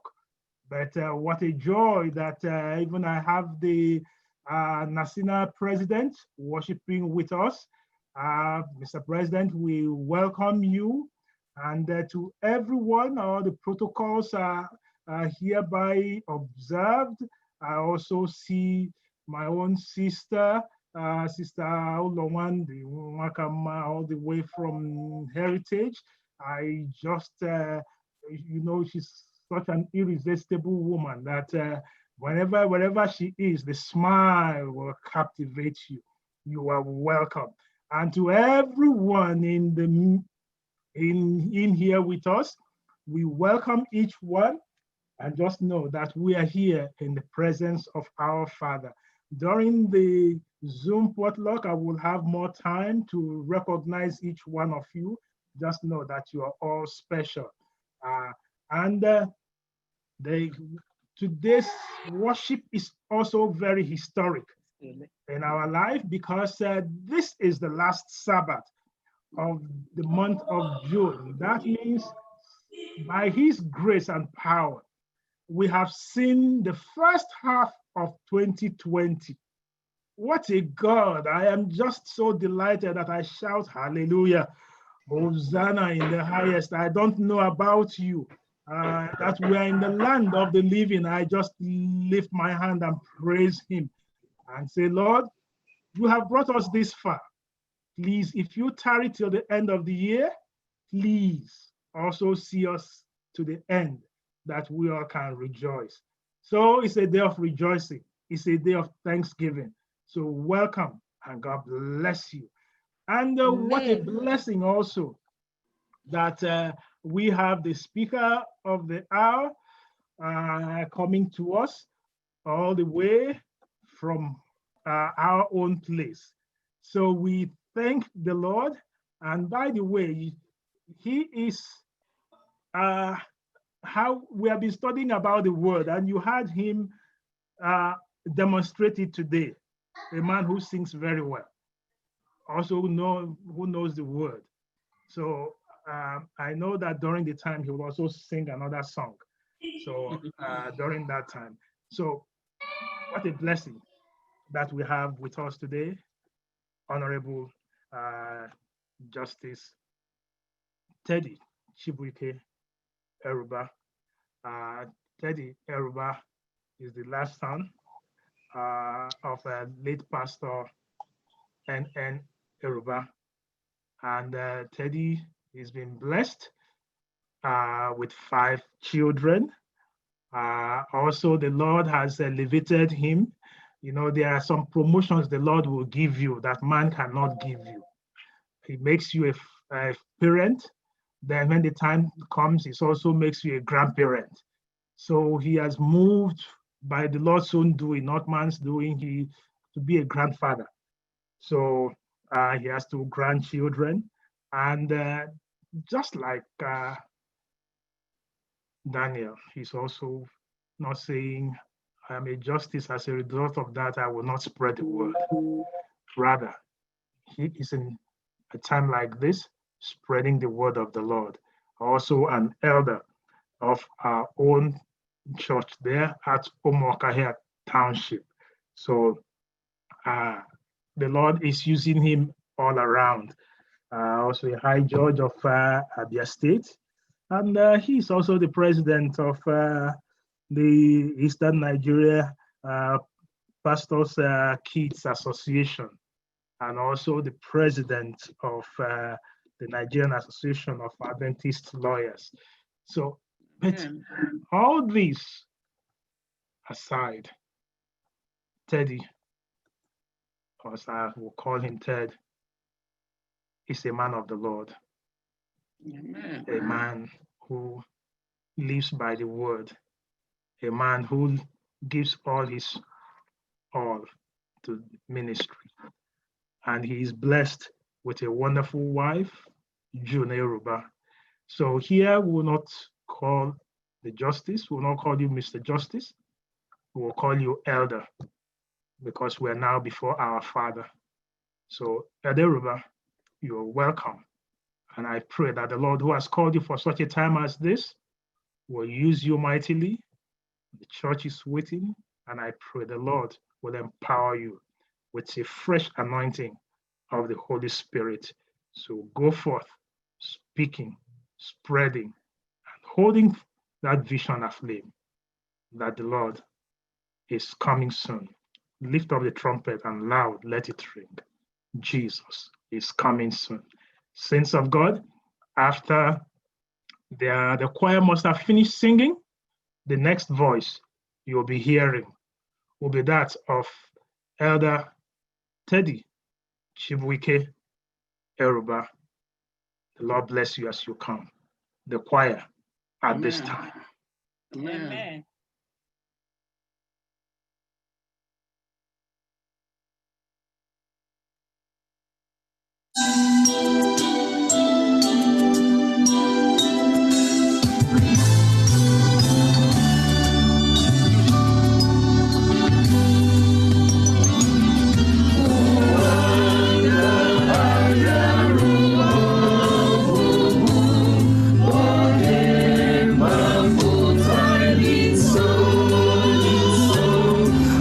Batamu kwa nani ya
Amen.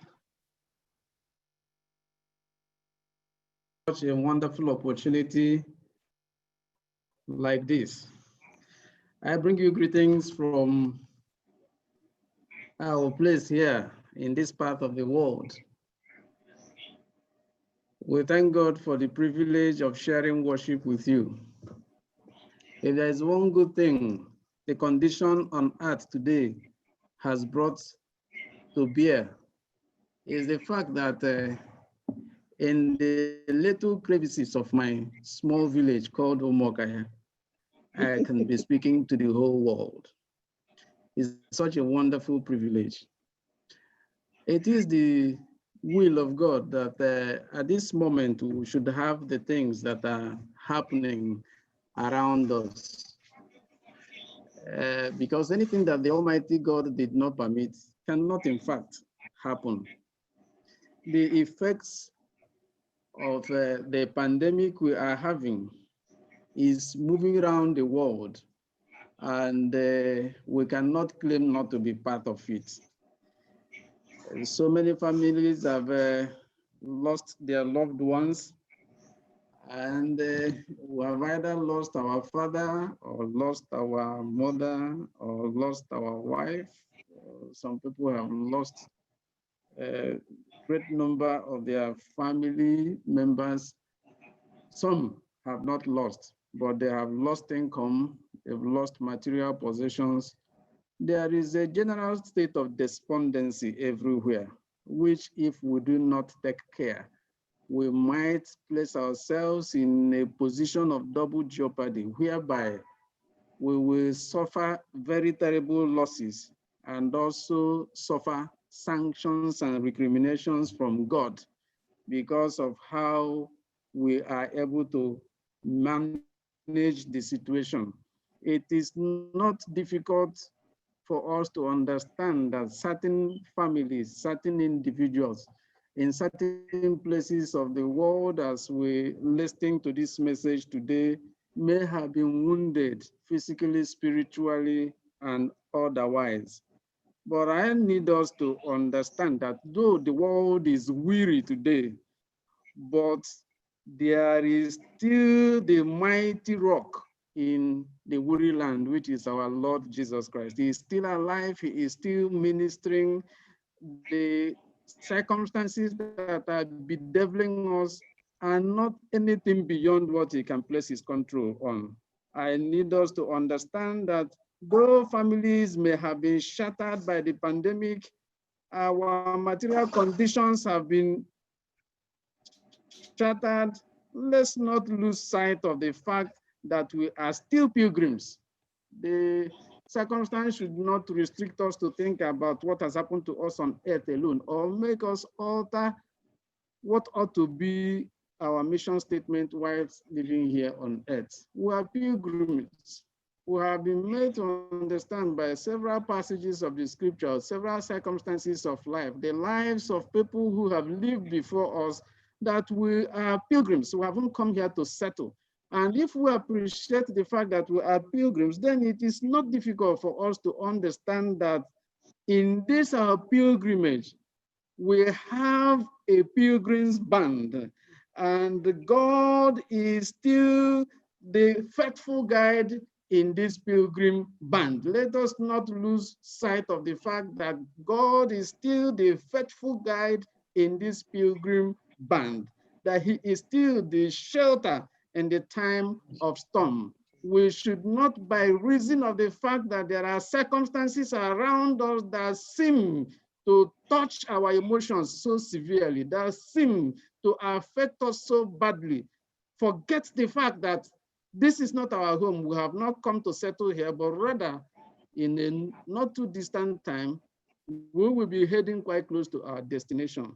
In the build-up of the one world government that is coming, we must understand that we are pilgrims here, and don't use the circumstances that bedevil us now to compromise our mission, to compromise our vision, to shatter the everlasting hope that we are supposed to have. It is very, very important that whilst we suffer these circumstances, we must keep clear our vision and hold firmly to God as the author and finisher of our faith.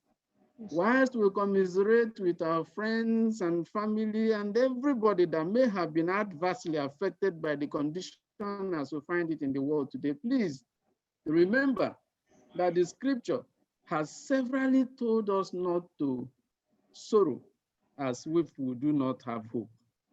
We cannot sorrow as if we do not have hope. The Lord that we serve has promised us that in this world we shall meet with afflictions, but that we should be of good cheer because he has overcome the world. Amen. And we can share stories that are live in the scripture. Not too long ago, a man called Elimelech went with his family to settle in a place called Moab. He went there with a family of 4, himself, his wife, and his 2 sons. They went there and settled. And no sooner did they settle down, the 2 sons got married to 2 young ladies. But within a period of 10 years, they settled in Moab. The man, the head of the family, died. And shortly thereafter, his 2 sons died. In the death of the man and his 2 sons, the family lost 50% of the members of the family to death. The name of this man is Elimelech. The name of his wife is Naomi. Elimelech and Naomi lost the husband, lost the 2 sons, and what was left in that family was just Naomi and the 2 daughters-in-law. Naomi and the 2 daughters-in-law were what was left as a out of a family of 6 that was dwelling in Moab. It is important for us to understudy the psychology of Naomi, who had lost the husband and was just having 2 daughters-in-law and the 2 sons gone. The Bible makes us to understand very clearly in the book of Ruth, chapter 4, that not minding the fact that this lady had lost the husband and she was in old age and had lost the 2 sons, apparently she had no hope whatsoever from what can be rationally perceived that anything can come out of that family again. She decided to go home. And in the book of Ruth, chapter 1, from verses 19 to 20, as he came back to Ephrathah in the town of Bethlehem, Judah, her kinsmen and kinswomen who saw her surrounded her and were saying, Naomi. Yeah, he says, so no, don't call me Naomi, call me Mara, because I left here in full and the Lord has brought me back empty. It is instructive for us to note that in spite of the fact that Naomi was of the view that she had suffered terrible adversity, she did not compromise her faith in God. She did not make any mistake about the fact that, not minding the bedeviling circumstances that she encountered in the land of Moab, it was still God that was in control of her life. She did not in any manner or form make it appear as if God was absent within the time she was passing through these travails. She held God responsible and announced to her kinsmen, don't call me Naomi, call me Mara. I left here in full, but I have been brought back by God empty-handed. I would like us to behave like Naomi did. If you have been affected by any affliction in the circumstances of what is happening in the whole world, don't compromise your faith. Don't use it and run into problem in the hands of God by beginning to question whether God still exists, whether God does not exist. How does it become that my circumstances will be worse than that of my neighbors? how is it that it is me that will suffer all the problems in the world? No, Naomi said, I have come back empty and I was brought back by God. So if you have been afflicted, come to God. If you have lost your family, come home. The church family is a family that can replace whatever family you have lost. If you have lost your father, come home. We have a father in Jesus Christ. If you have lost your husband, come home. We have a husband in Jesus Christ. If you have lost your near acquaintances, good relations that you have, close friends of yours, come home. That is why the church family exists. The church family is present to be able to nurse you, to be able to take care of your emotional needs, to be able to take care of even your material needs. We exist as hands that God is using to reach out to his people. Don't become so despondent and begin to consider what you're going to do for yourself or what you're going to do to yourself. Because when Naomi suffered this double-toned tragedy, Naomi didn't think of taking her life. Naomi held God responsible for what was happening to her and insisted that it was God that will resolve what was happening to her. She determined to go home, to go and reconcile the misfortunes that she is passing through with God. And as she was set to go home, there was yet another very significant thing that happened to Naomi. The two daughters-in-law wanted to go with Naomi, but Naomi didn't think it was necessary for them to go. So she went ahead and in Ruth chapter 1, verse 15, from verse 14 to 15, he said, why are you going home with me? I do not have any remaining sons that can get married to you people. I do not have any intention of getting any son that will get married to you people. I am already an old woman.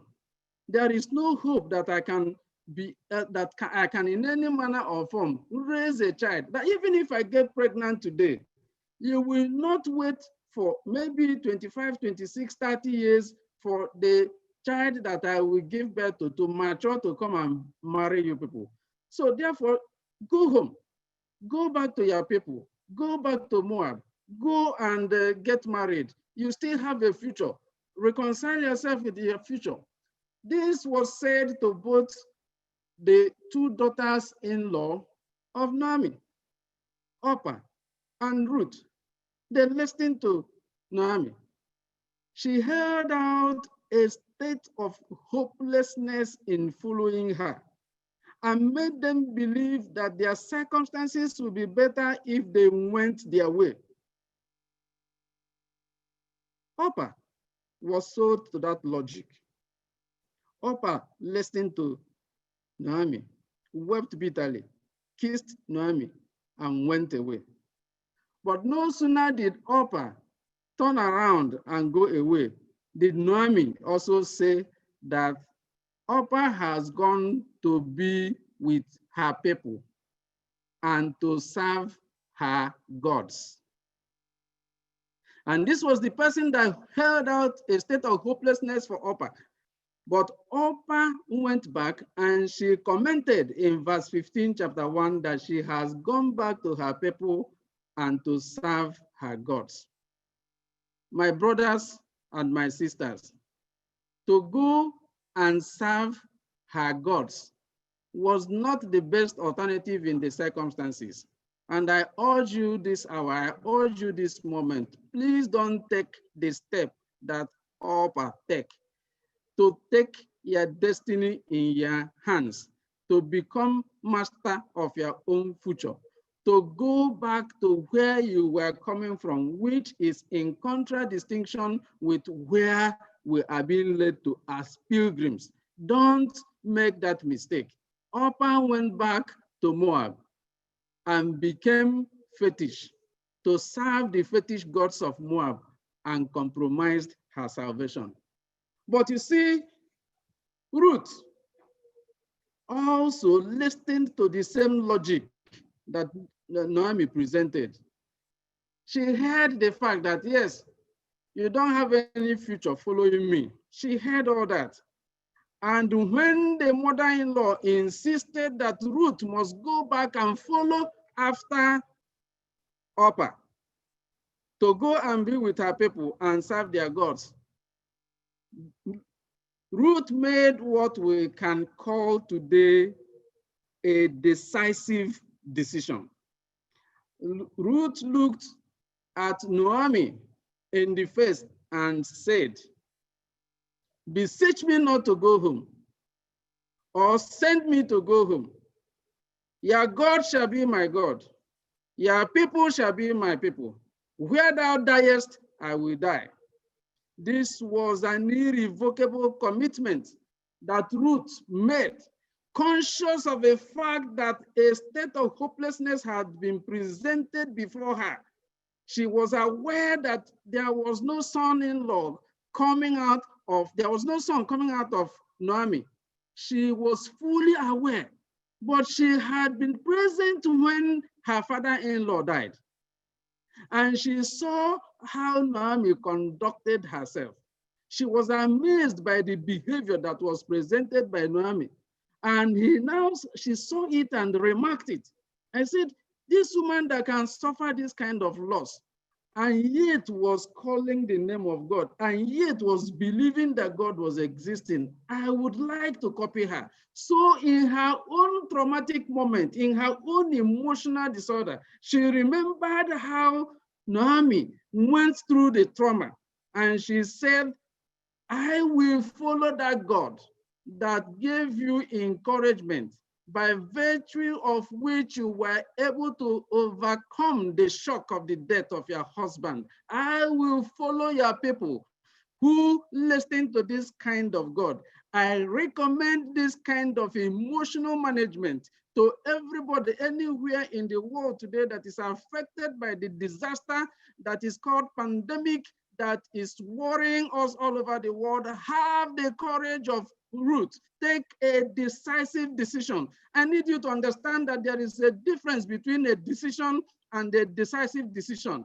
A decision is where you have some considerations that you are putting together.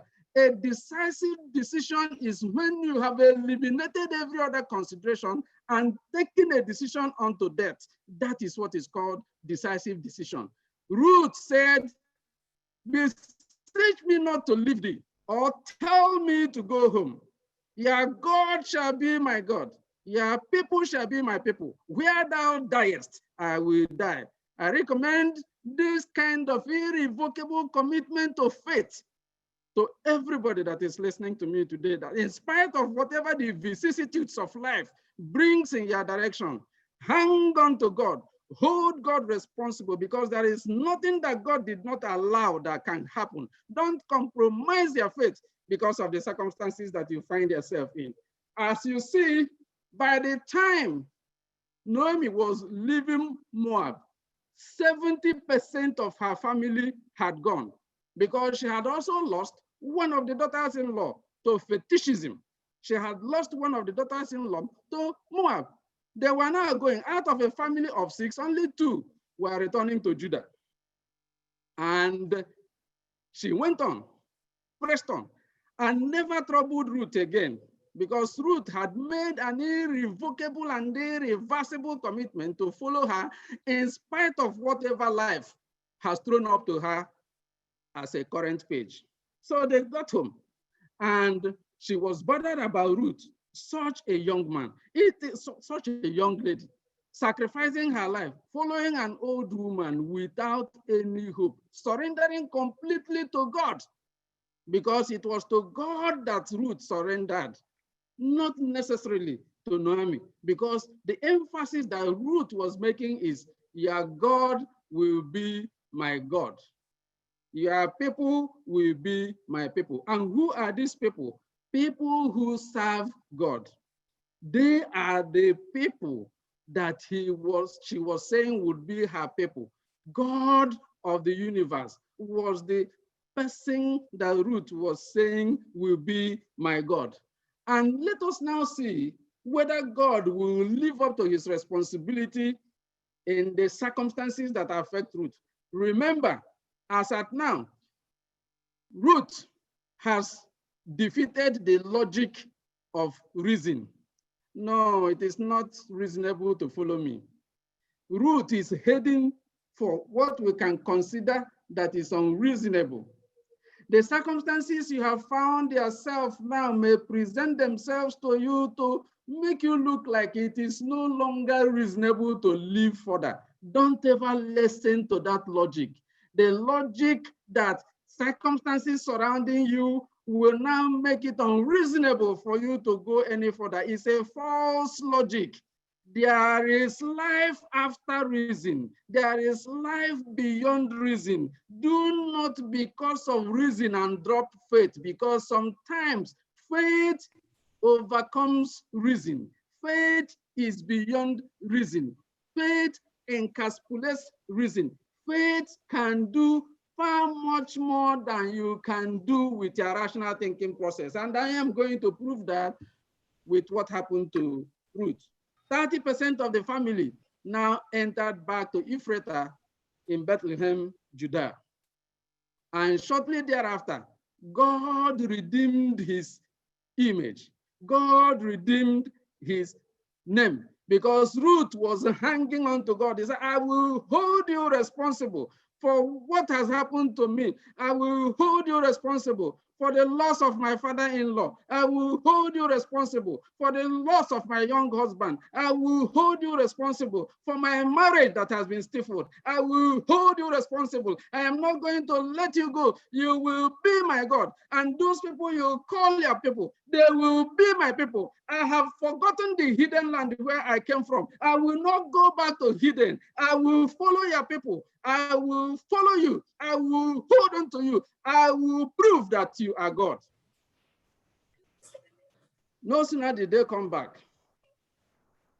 The book of Ruth testifies that it was during the barley harvest. And there was this big time kinsman of Ruth by name Boaz. And Boaz had a big farmland with a lot of servants that were harvesting barley. Naomi quickly whispered those pieces of advice that elderly women normally whisper to responsible daughters. Those pieces of advice that elderly women normally whisper to responsible daughters-in-law. And Ruth was advised to go into the barley farm of Boaz. The rest is a story that you know too well. Ruth got in touch with Boaz. Boaz, after fulfilling necessary customary steps and customary rites, got married to Ruth. And what came out of it is that Ruth, who had no hope of husband through Naomi, Ruth, who had no hope of any life after the misery that she was involved in, Ruth now got a husband, not just a husband, a very wealthy husband, not just a wealthy husband, a servant of the Most High God, not just a servant of the Most High God. God blessed Ruth with a fruit of her womb. And the Bible records that Boaz begat Obed. Obed was the child of Ruth, who had no hope of getting another husband. And Obed begat Jesse, and Jesse begat David. And it was from the lineage of David that Jesus was born. Amen? So don't let anybody under any circumstance make you lose hope, make you feel that your own is finished. There is no circumstance of life that ought to make you forget the fact that we are pilgrims, that there is a pilgrim's leader, and that God is alive and he is in charge of the affairs of the earth, because that is why the vicissitudes are coming around. That is why the whole cloud is falling on you, so that you can compromise your faith, so that the eternal focus of your salvation can be lost. And that is why we come across to you today that in spite of what the circumstances that you may pass through, in spite of whatever may be your problem, please don't compromise your faith in God, because we need to have the courage to take irrevocable decisions because of the build-up that is coming now. Everybody, anywhere in the world now ought to be sensitive to the fact that there is a build-up that is coming, and that if we do not have that kind of moral forthrightness, if we don't have that kind of emotional stability, if we do not have that kind of courage that Ruth exhibited, we may lose our salvation. And I am just going to conclude by taking you through one or two other passages of the scriptures so that we can understand the need for Adventists now to look beyond the circumstances of their life, to look beyond the afflictions that are happening around them, to look beyond the temporary losses that they are suffering, and focus on God. Turn your eyes upon Jesus. Look full in his wonderful face. The material conditions of this earth will grow strangely dim in the light of his glory and grace. I want you to appreciate the scripture in the book of Esther chapter 4, verse 16. Earlier on, I sang it like a song. The entire nation of the Jewish kingdom were about to be slaughtered just because that Mordecai did not bow down to Haman at the gate and worship him. Haman felt insulted and slighted by a rag like Mordecai, a gate man, seeing the second in command in the city, and he did not bow down to him. He felt angered, and he determined not just to punish Mordecai only. The arrogance that was in Haman went base because Mordecai was too little for Haman to deal with. So for the offense of not worshiping Haman, Haman decided to eliminate the entire race of Mordecai. And he made his plans, paid some people who will come to court and testify of insurrection against the Jewish kingdom. It was a done deal. It had been concluded. It was another state of hopelessness. Nobody had hope. Everybody who were Jews in the town of Shushan were weeping on the street. Their fate had been sealed. Their plan has been concluded. They were to be eliminated from the surface of the earth. And Mordecai ran mad. He tore his clothes. He went to the street and shouted and shouted. He came and did what nobody can do and be alive. He rent his clothes and appeared before the palace like that, contrary to the laws of the people, that nobody who is dressed in a disorderly way can approach the palace, not to talk of coming to the gate.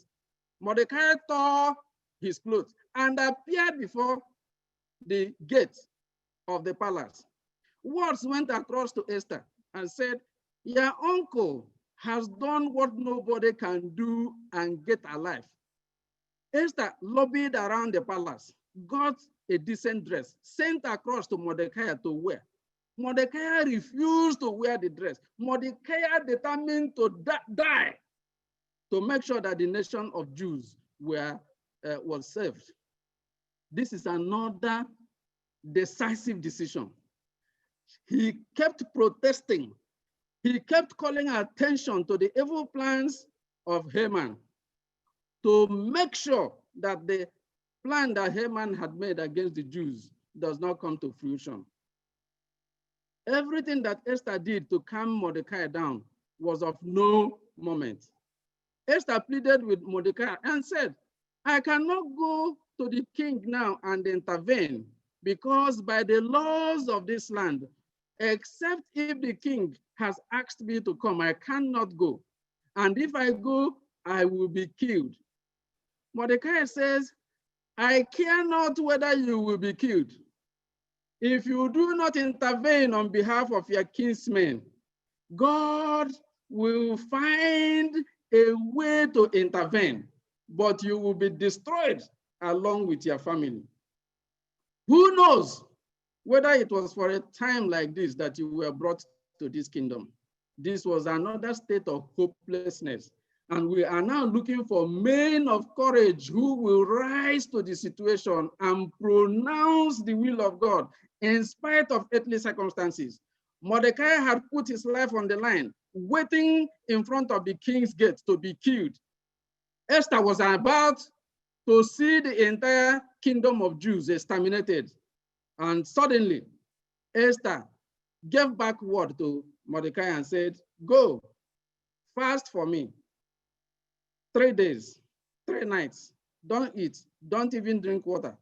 And thereafter, I will go to meet with the king. If I perish, I perish. Amen? This is another decisive decision. If I perish, I perish. Remember that Ruth said, your people will be my people. Your God will be my God. Where you die, I will die. Ladies and gentlemen, we need to rise to this level of courage, my people, in order to be able to serve God and serve God well. We cannot be fair weather friends. We cannot always do what is convenient for us. We cannot plead the evil circumstances around us. We cannot plead the consequences of the earthly activities around us. They do not constitute an excuse on the basis of which we will compromise the principles that we have been grown up to appreciate as the commandments of God. Esther determined to go to see the king, not on the basis of her beauty, because the scripture says clearly that Esther was a very beautiful queen. Esther didn't go there catwalking, showing her beauty. She didn't go to captivate the king with her beauty. She didn't wear the best clothes that is available and put on the best perfume that is available. No, those were not the values that appealed to Esther. The value that appealed to Esther was that her kinsmen should fast and pray for 3 days and 3 nights. She went through a spiritual exercise to be able to meet the king. And the result, you and I know. Of course, as she approached the king, contrary to law, there was an exception to the general rule. There is always an exception to the general rule. When the king saw Esther, he extended his staff and granted clemency to Esther for the offense that she had committed and listened to Esther, and the fortune of the Jews changed irrevocably forever. Amen? Because Esther knew the principles to use at matters of emergency, the right appeal to make, the power to appeal to when it is needed. My brothers and sisters, let us not lose sight of the fact that we are pilgrims and we are gathering to go home. The time is very, very near. We cannot afford to continue to waste time. As I conclude, my brothers and sisters, it is instructive for us to know. You will be asking me, how can I get the kind of courage that Mordecai got? How can I get the kind of courage that Ruth got? How can I get the kind of courage that Esther got? You have not even seen courage. I will show you courage very soon. But let us consider the activities of Joseph. In Genesis chapter 39, verse 9, Joseph said, how can I do this great wickedness and sin against God? This was a captive sold into slavery. God gave him favor and he was brought into the house of Potiphar. Potiphar left virtually everything under the control of Joseph, except the wife, because the wife belonged to him personally. But the wife of Potiphar coveted the body of Joseph and wanted to lie with Joseph. And when Joseph refused, she threatened that if she refused, that she was going to implicate him. And Joseph was clearly aware of the consequences of the threat of the wife of Potiphar. The sin of Potiphar's wife was so great that her name was not recorded in the Bible. All that we hear about her is the wife of Potiphar, the wife of Potiphar. So they decided to decimate Joseph. And it is important for us to realize that Joseph knew very clearly that he will be gone if that woman makes a report that he tried to abuse her. And Joseph was aware of the comfort that he will receive if he started an affair with Potiphar's wife. Everything would have eventually become his own. But the appeal that came to the mind of Joseph was not to possess the entire kingdom, was not to be in charge of everything. But the appeal that came to the mind of Joseph is, how can I do this great wickedness and sin against God? My brothers, my sisters, until you have such a moral profile that will enable you to see that whatever infraction that you commit is not just a sin against a fellow human being, but also a sin against God, it will be difficult for you to develop the moral profile, the kind of courage that will enable you to take decisive decisions. Finally, my brothers, let us consider the circumstances of the 3 Hebrew boys. I make this appeal to you because the storm is gathering. Very soon, we may not have comfort anymore. Very soon, we may not even be privileged to sit behind a camera and zoom into a church. Very soon, everybody will be on the run. When those circumstances come, when they give you opportunities that are more convenient, will you be able to stand against the opportunities like Joseph stood against the opportunities that were open to him if he became a friend of Potiphar's wife? Will you be able? And that is why, as I conclude, I introduce you to the circumstances of the 3 Hebrew boys. The 3 Hebrew boys were captives. They were slaves. They were not free citizens. When Nebuchadnezzar built a golden image and placed it at the plain of Dura in Daniel chapter 3, and asked everybody who was anybody in the land then to come and bow down before the golden image. It was not common people that were invited to the plain of Dura.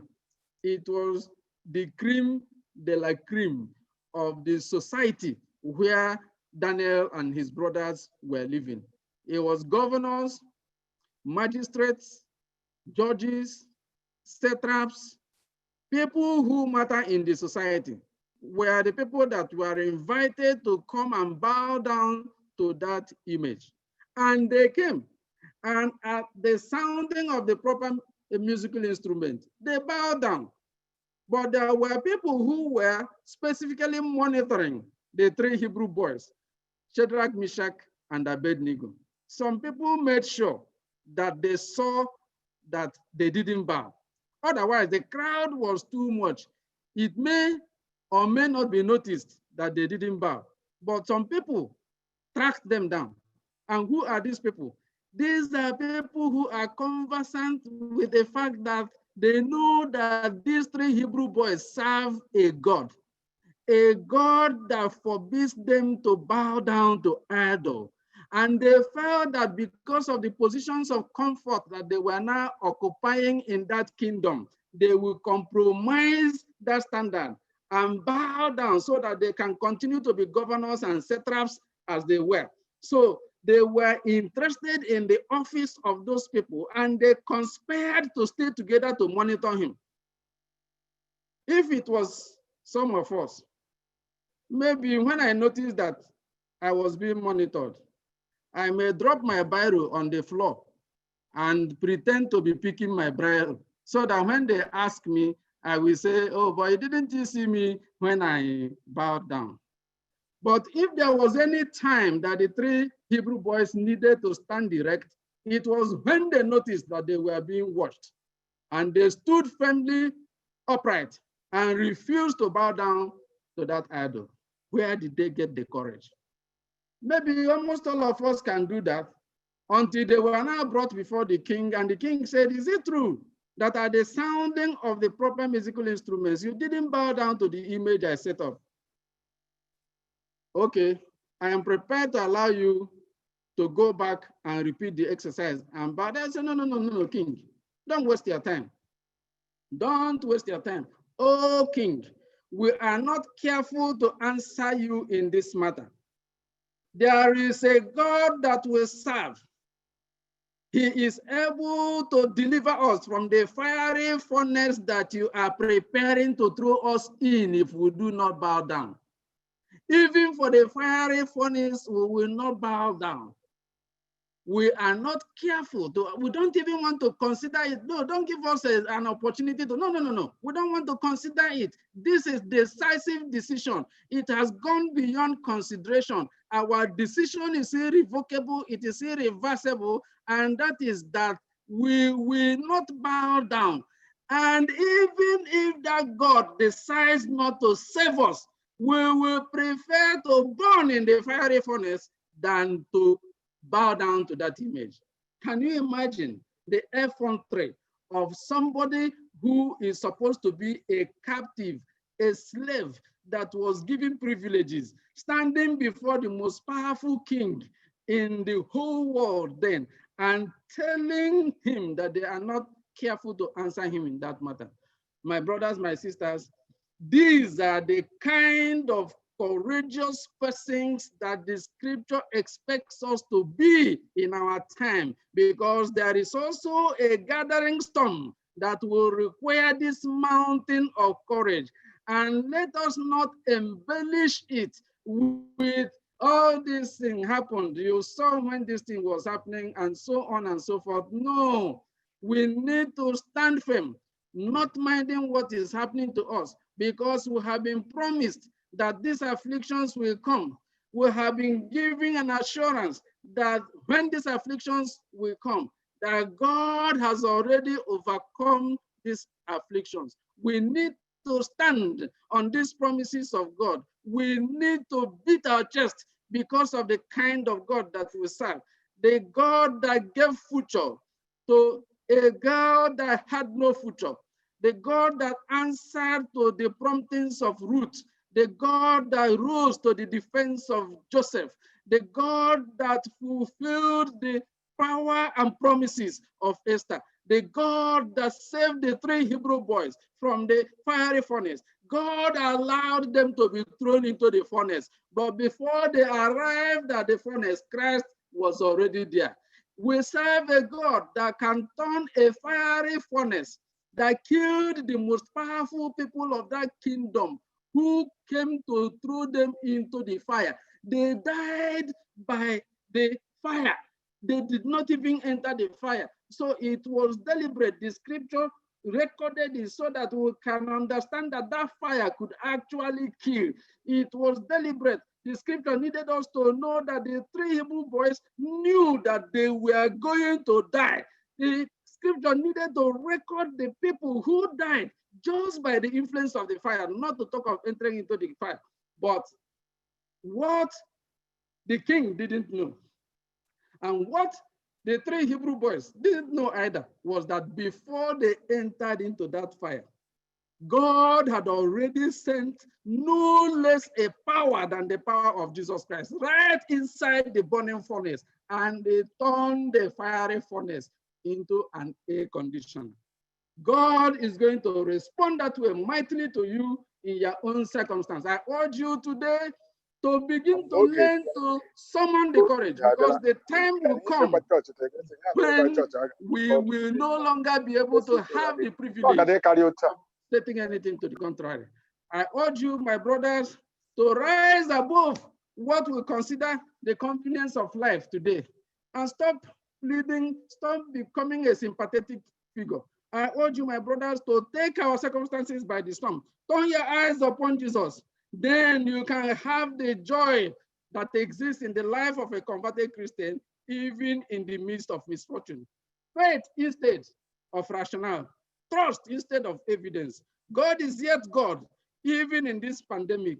Stand on the promises of God, and he will never fail you. May the Lord bless you in Jesus' name. Amen. Amen. Amen. Amen. Amen. Amen. Amen. Hallelujah. Amen. Amen. Amen. Amen. Just What a mighty, blessed message indeed. Decisive decisions. That even if you, O King, feel that you will threaten us, go ahead, put us in the fire. Our God can turn the fire burning 7 times into air conditioner. Yes. And we will go in. But they did not know it would turn to air conditioner until they went in.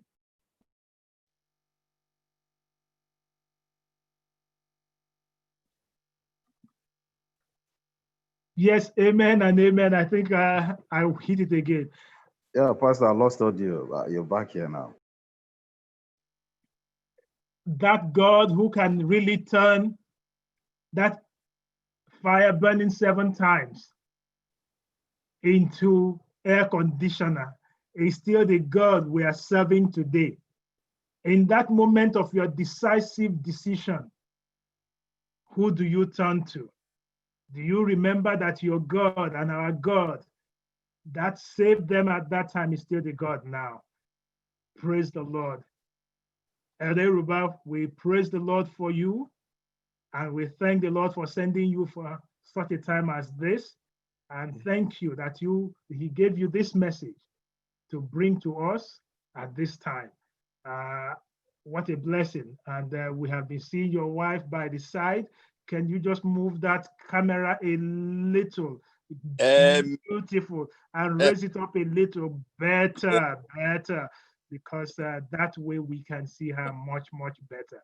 Yes. God be the glory. Saints of God, we are going to have the closing song. And after that, we would also transition. Do not leave the platform. Everyone, anywhere you are, just stay on the platform. After the closing song and the meditation, we would now reach out to have our Zoom potluck, wherein all of us will now fellowship. We have had the worship. We are going to fellowship. Closing song at this time. The closing hymn is taken from SDH 518. Standing on the promises of Christ, my King, through eternal ages, let His praises ring. Glory in the highest, I will shout and sing, standing on the promises of God. You want some more? Someday, the promises of God, my standing, I am standing on the promises of God, standing on the promises that cannot fail. When the holy storms of doubt and fear assail, by the living word of God I shall prevail. Standing on the promises of God, standing, I'm standing, standing on the promises of God, my Savior. Standing, I'm standing, I'm standing on the promises of God. Standing on the promises of Christ the Lord, bound to Him eternally by love's strong cord, overcoming daily with a spirit sword, standing on the promises of God.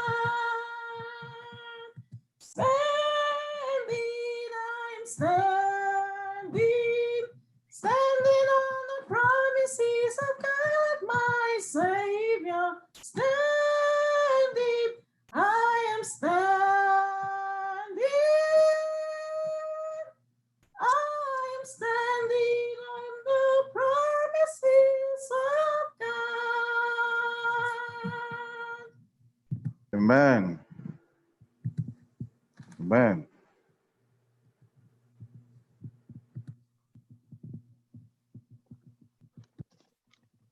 Father, go ahead and mute yourself. Eruba, unmute yourself. Go ahead with the benediction.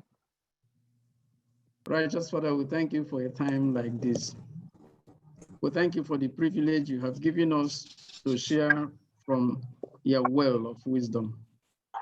We thank you for these instructions with which you have fortified us now. Blessed be your holy name. Help us, dear Father, to remember that your promises are yes and amen, and that we can always rely and trust in them. Help us, dear Father, to build the moral profile that will enable us to exercise the courage to be able to take not just decisions, but decisive decisions when they are called in question. Thank you, Father, for hearing our prayers. Thank you also because you have answered these prayers, which we make not because we are worthy, but because we have prayed in Jesus' name. Amen. Amen. Amen. Amen. Amen. Amen. Lord, be my Savior. Amen. Forever, Amen. Amen. Where thou goest, I will follow. Yes, my Lord, I'll follow thee. I will follow thee, my Savior. Thou didst shed the blood for me, and no man should forsake thee. By thy grace, I'll follow thee. Amen. Amen. Let us now have a moment of meditation. This is where now you and the Lord alone speak to him, whisper to him, what is it you want? We have come the first half. What is it you ask of the Lord for the second half? Meditate, you and the Lord alone. Church, moment of meditation, one-on-one with the Lord. Speak to him.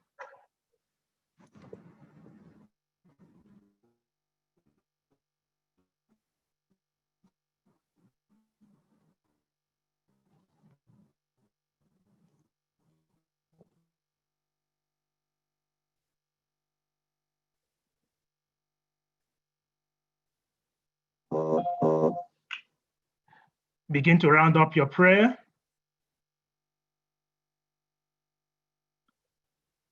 Father, your children, they have spoken. You are the prayer answering God. Thank you for hearing, and thank you. You are going to meet each one. So, Father, forth in thy name we go the second half of the year. Forth in thy name, holding on, clinging on to you, knowing that we have no other help but you. So to you we submit ourselves. So everyone here now, I commit into your hands. Carry them through. Bless them. Meet each one. Turn their request today into testimony. And may testimonies flow. And may your favor follow. And may we rejoice because you are our God, our ever-present help in time of need. Thank you for answered prayers. In Jesus' name we have prayed, and let everyone say, Amen. Amen. Yes. Again, I want to welcome each one of us to today's worship. We'll transition now into our fellowship. The Zoom potluck will be in 2 ways. I have seen each one of you. Those born in the month of June, I will come to you. I will recognize our guests from every part of the world. I will just turn the camera around, spotlight you, greet you. Then I'll come over to to our June birthdays. So if you're also born in the month of June, or you have your anniversary in the month of June, just when I change to that, let me know, and I will also spotlight you. Let me quickly, I will go to the guests. and then I will come back to, yes. Now you can see the preacher, the elder. You can see Sister June. Right there, Sister June, wave. By the way, they are coming from Umuokahia Township. And Elder, you'll be seeing more of the Umuokahia people right here. I know you've been seeing them here now. Yes. So you're I've home. been seeing them. Yes, yes, yes. Because there are some of them who will always introduce them. Say, oh, Umuokahia. Yes. So let me, then that's Ujunwa there. Ujunwa. Yes. Yes. Let me get the other name of your sister Ujunwa. Chinonso. Chinonso. Okay, you only have two of them today, Chinonso and Ujunwa. The other ones are not here. Thank you so much. All right, let me go to my other ones. I see Sister Olawande. You are not Umuoka here, but you cannot go ahead and greet. Happy Sabbath. Oh, she's coming all the way from Heritage. And by the way, she's at camp meeting, but yes, she could not hold herself to be with us. Thank you. Where's Elder? Elder is not here. Elder is at camp meeting. She's at camp meeting. Elder, yes. Oh, okay. Elder Imo Church. No. I don't want to say that. Yeah, unmute yourself and greet. Feel free. Don't. Now you can talk. Just unmute yourself. So, Nikki now. Okay, Doc, go ahead and greet. Happy Sabbath, everybody. Happy Sabbath. Good to have you all the way. Yes. I enjoyed the service starting from Sabbath school. Thank you. Till now, so that was wonderful. And my Can you friend, help me unmute this thing? I call him Teddy. Teddy, that was lovely. Thank you for bringing. Amen. Amen. All right. I also see this is my first time of seeing you. Really. So, next time bring her to United States. Amen. All right. Can I now? I lost here Imo too. Yes, I'm coming to everybody. Just hold your peace. Just make it short. I'll get to everyone. Okay. Elder Alozimo, we call him Aldo, not Alozie. Okay. Yeah, Aldo, go ahead. Same to you. How you doing? Yes, we're doing fine. And for those of us in festival, you know, he took our daughter away. Yes, we know. Obi, I also see Obi now, all the way from Atlanta.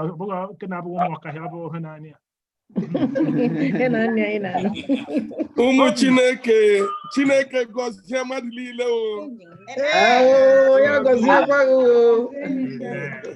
All right, thanks for worshiping with us. What a blessing.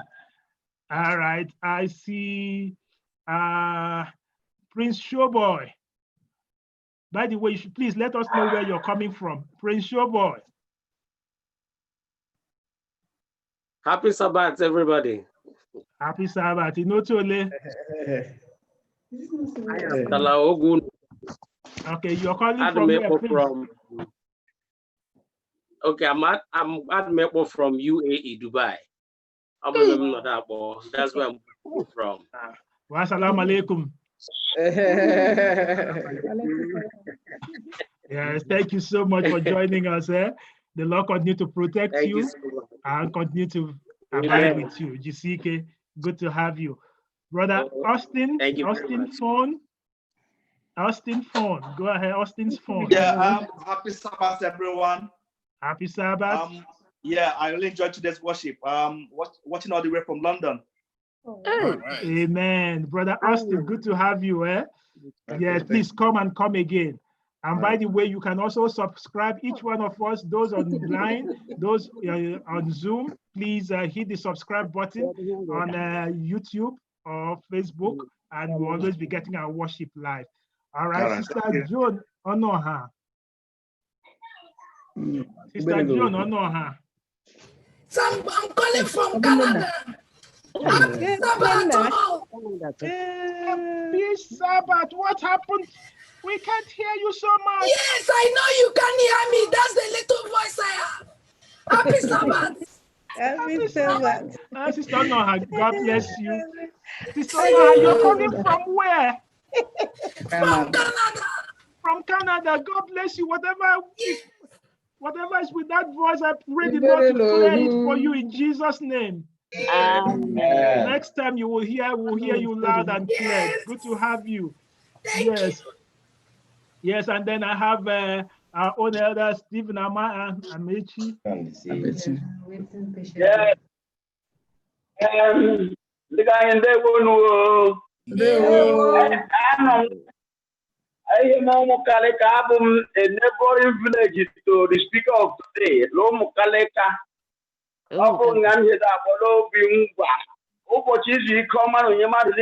Jesus. Amen. Imegbala ahụ anya ụmụ kalịka na ụmụ ọkahịa uwe anya niile ihe tụkwala otu isi ụzọ nga bịara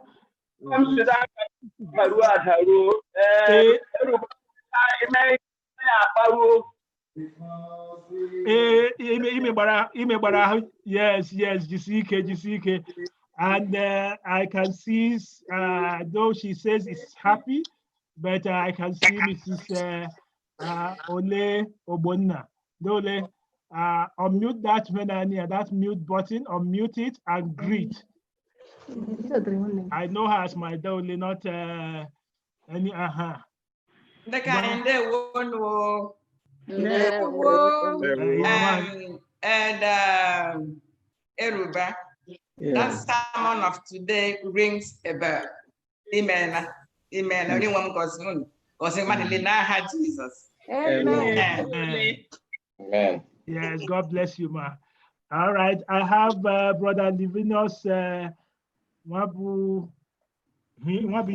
Go ahead. Yes. Go ahead, unmute it. Go ahead. Okay. Happy Sabbath, everyone. Happy Sabbath. Because you're calling from I'm watching where? from Abuja. From Abuja. Yeah. Okay, from Abuja.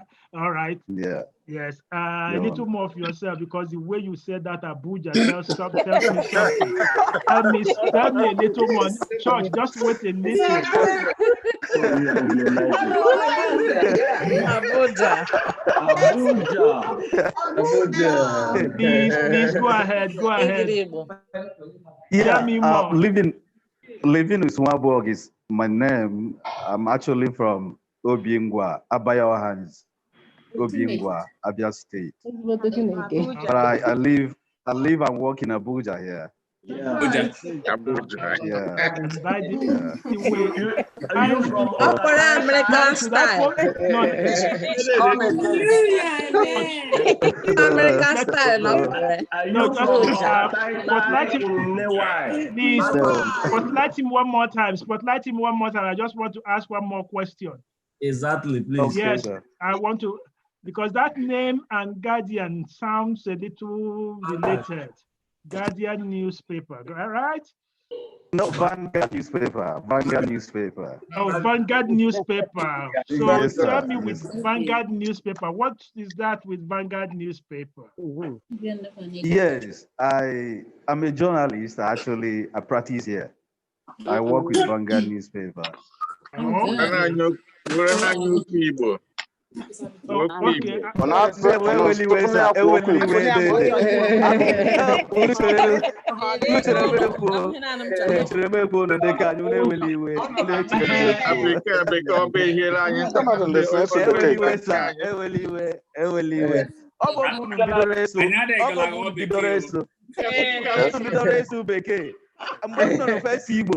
mejela obodo ngwala unu ga-eso unu atụata obe ala ịsụta unu agha na-atụ bekee Imegbuola.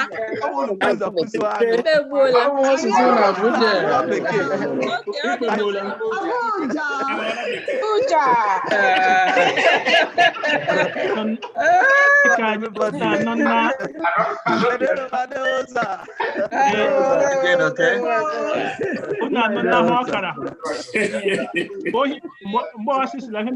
Abuja.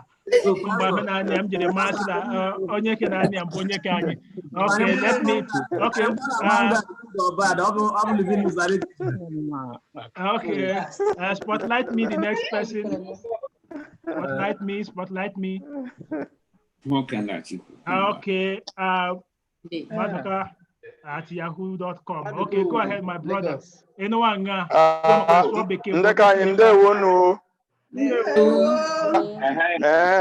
Aha m Zamaduka Owo. Abụ m onye ụmụ ogele ọkamgba ma agafe ndị Olumbe. Ụmụ ogele bọsị. Asị m na-eje m ụmụ ogele mbọsị.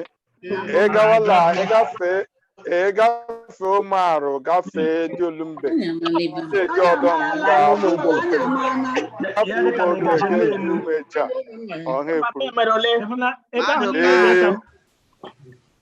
Emerole mbudede anyị la ezi ha dị emerole ọ dịkwa ụmụnna anyị ndị na-awụ n'obe adị m eme chọọchị la Seventh-day Adventist Church Ọgba abụkwa m Vice President Development aka nwanna jide aka nwanna. Okay. Yes, ụzọ ahụ ị ga-akasị agata gawa aha ụmụ ogele ebe a ụzọ ka ndị bụ ọha anya ahụ ọ dị mkpata ụzọ imecha mụ na agala abụ akọwasị mkpata ụzọ enwere ike ịkatakwa azụ ụlọ na-abụghị mkpata unu emeela unu jisi ike unu ewekwa n'iwe echela m sị ma agala ime prichi taa ala Igbo ọtọ ọ dị ka ọtụtụ ndị mmadụ batara enweghị ike nụ anyị ndị aka. Thank you so much. Okay. Moto G 6 Moto G. We're not seeing your face. Moto G, your face in the face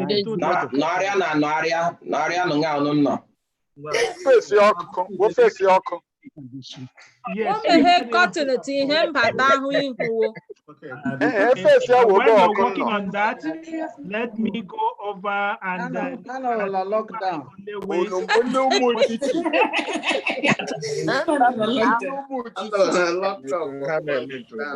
Okay, Levi right? Levi Olewe. Ndewonu.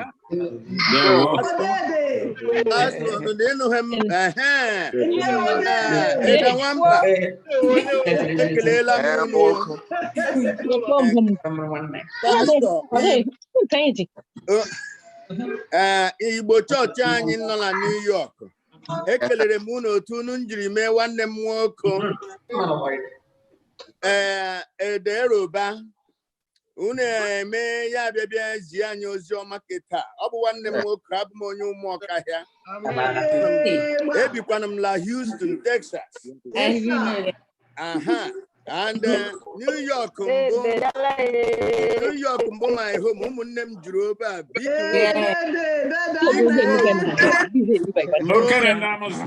ọ bụ nwanne m Eda Nwamba kacharịsịa atụ enyi m nwoke isi enyi m Uchendu Njọkụ n'ezinụlọ ya.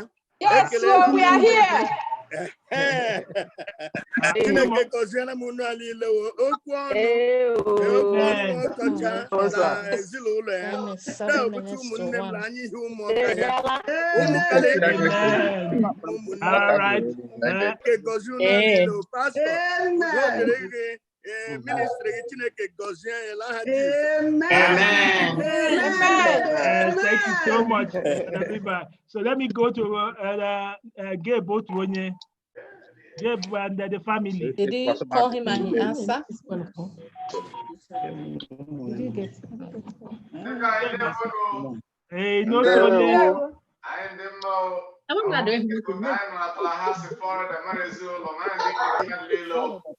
Amen. God bless you. Okay, good to have you. Let's move to the next family. Let me see. Did you highlight me the next person? Brother, Gloria iPhone. Gloria iPhone.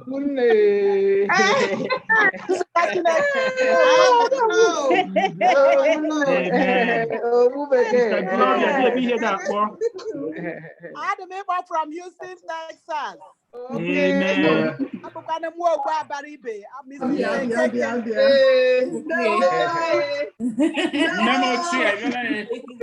Amen. All right, thank you so much.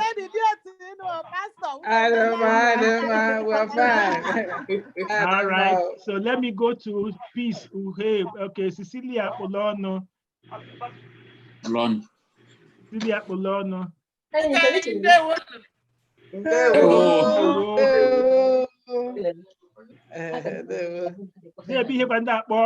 Cecilia piano nani Medeka.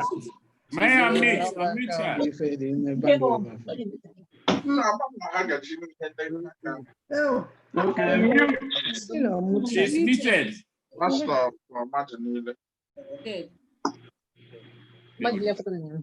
Okay, Sister Cecilia, you're muted. Okay, let me go to the next person. Okay, Brother Victor Eruba. Brother Victor, you're muted. Okay, go ahead and greet. Okay,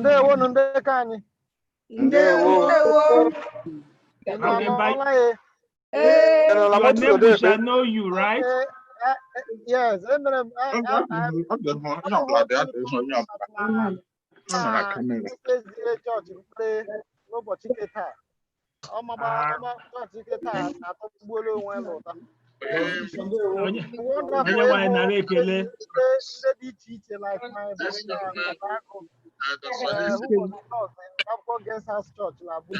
That's my grandmother.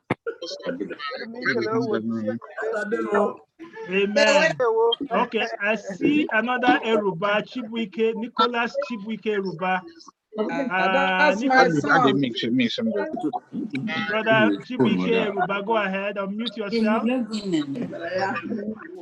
Happy Sabbath, everyone. Happy Sabbath. Happy Sabbath. Yeah, by your name, let me know. Yes, brother.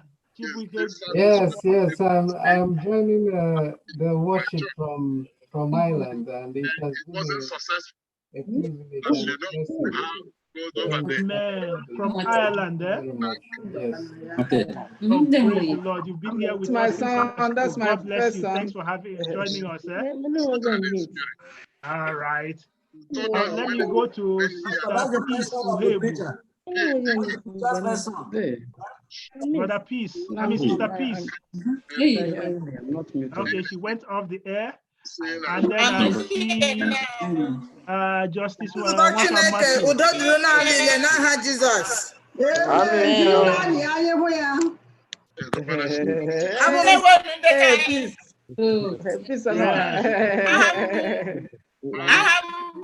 Peace. Uche. Oh no, Habumwa, late Pastor Lazarus, oh no, one day fine boy or no, UK. Can I book one go, but no, can I be the last one? With them two other teenagers. So I'm watching from here. Abu Dairoba Milan light. Don't come at the Mazino. Wow.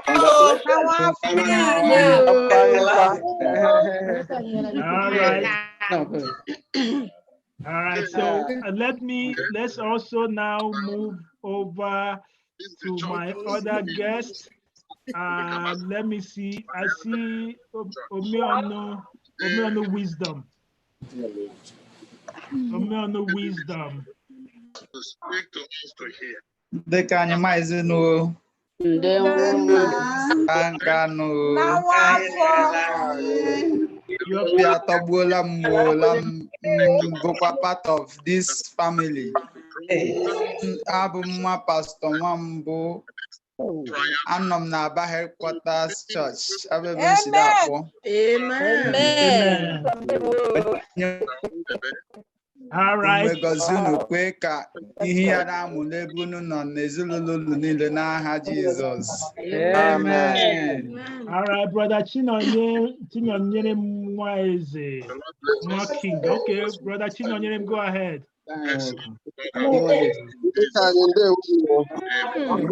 Okay. Amara Christ n'ụba n'aha Jizọs. Amen. Because na Bonny Island, River State, South West, top of them here akpọ. Jehovah gọzie anyị niile n'aha Jizọs. Amen. All right, I see Justice Wakama right there. Yes, go ahead. On the air condition again. It's getting hot. Sabat of my mother Lile. Amen. It was wonderful. I enjoyed the sermon. More hands join here. More hands low bingwa. It was a wonderful experience listening to that sermon today. I was blessed immensely, and I pray that God will continue to bless each and every one of us in Jesus' name. Amen. Thank you so much. It might interest you to know that Justice Nwakama was just recently sworn in 2 days ago as a judge of the High Court of Abia State. Hallelujah. Hallelujah. Hallelujah. Amen. God be the glory. That's good. Amen.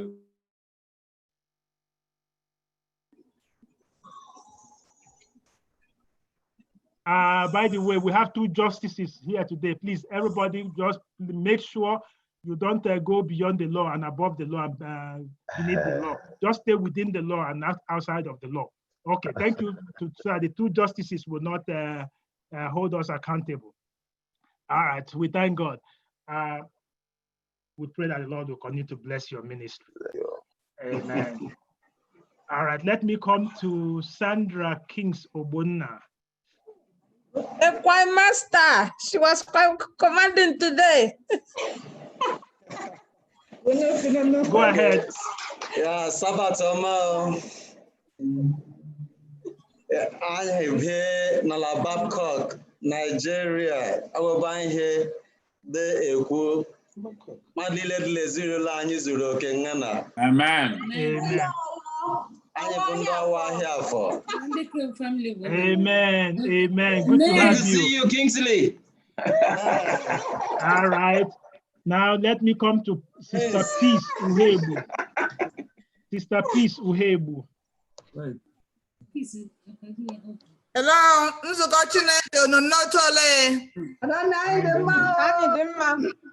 Abụ m nwunye Lad Hope Uhegwu n'ụmụ ọkahịa Aba. Pastọ, nwanne di m pulpit taa so kwuo okwu Chineke agọziekwa nna anyị. Igbo chọọchị udo dịrị n'ala Igbo. Amen. Sister Peace, is it Ikpụrụ taa agala ozi anyị mee ka ọ gaa ka ọma n'ime obi anyị ala ire n'aha Jizọs. Amen. Udo dịrị unu. Sister Peace, you can never let that go. Ahịa m Houston, Texas dị akpọ. Amen.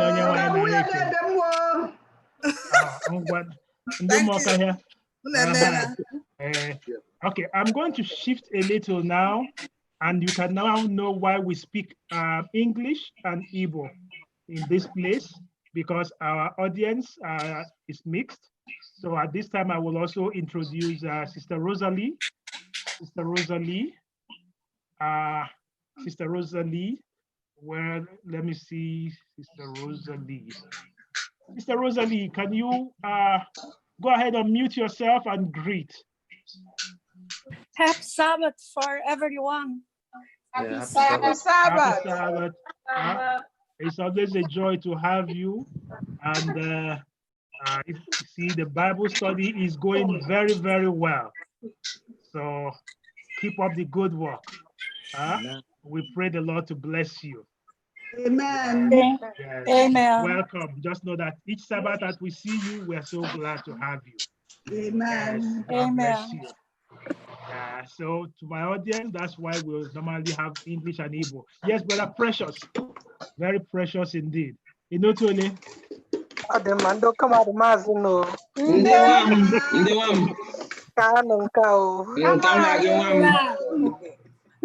Precious. I'm joining from Bako. Okay, good to have you. Yes, God bless. Amen. Amen. All right. I will soon be shifting over to Brother Frank Goodhead. Okay. Happy Sabbath to everyone. Today's sermon was a very nice one, a touching one. Yes. California there, Eku. Rivers. Wonderful. Popo. And by extension, Ngwa. By extension, yes. I'm good so to happy joining this family. And I pray that may the good Lord be with us all in Jesus' name. Amen. Amen. Yes. Please come and come again. I see Brother Ihe Nacho Achilefu. Brother Ihe Nacho Achilefu. Yes. Go ahead and greet Nzukobiko. We thank God for a good sermon by our Lordship, Eruba. I'm from Osauku, Obingwa. I'm in St. Louis, Missouri, United States of America. It's a pleasure being part of this system. I thank God because the Lord has edified us and with the scripture. It's a pleasure being here. Amen. Thank you so much, Brother Chilefu, for joining us. Okay. My audience, I can get transition to another section of it, then I'll come back again. This month is a very special month. Other than that month, like June. And yes. Let me. I see. Okay, so let me. Obviously, I'm all like June. As I go through this list, also let me know. And let me start with my own brother here, Desmond Aranya Polos. Desmond Aranya Polos. Desmond, are you there? Yes, that's Desmond there. Desmond, happy birthday. The Lord bless you and keep you. Yes. Can you spotlight Desmond for me there? That's Desmond there. I pray that dear mommy to keep keeping you and the Lord continue to bless you. Okay, let me go to Miss Oma. Is it Miss Oma here? Okay, I don't see Miss Oma there. Let me go to Ihonanya Chi Enya, Ihonanya Chi, and I see mommy is here. Mommy, where is Ihonanya Chi? I can't see mommy. I can't see Ihonanya Chi. All right, let me move on to Gochukwu Ebere. By that name, you will know who is Gochukwu. Okay, there is Ihonanya Chi. Wow, with all the cake, with all the candle. Wow, mommy, please, can you move your camera? That this thing, man, I don't know how much that fire. Okay, but I have to into the light. Okay, much. Ihonanya Chi, well, congratulations, sir. All right. Please, we need to light this thing. Just light it. I'm coming back again to you. Mommy, put on a little light so we can see you. You went off my light. Where's Ugo Chukwebere? Let me also see Ugo. Ugo, that's my camera, I mean my audio man. Do you have my audio man? You can't find the audio man? Oh no, what did you do? Ugo, where are you? Right there. Spotlight Ugo. Yes, yes, yes. That's the birthday guy. Ugo, give me a little smile. Give me a little smile. That's your birthday, eh? Yeah, good job, good job. All right, so I know mommy has you there. Then I see Chioma O'Hara. My just can you spotlight Auntie Chioma? That's Auntie Chioma there. Ugochukwu Agu did not spotlight my son. Oh, that where are the battalion? Oh, no, they are all everywhere, eh? All right, all right. Happy birthday, Auntie Chioma. Thank you, sir. Okay. Good a minute. On 5th of June. All right. This time I have my own elder. Yes, there is one elder in this place. There is only one that bears Nnamdi Oriakụ. Whoa! Is that the who is that one? Who is the tall one?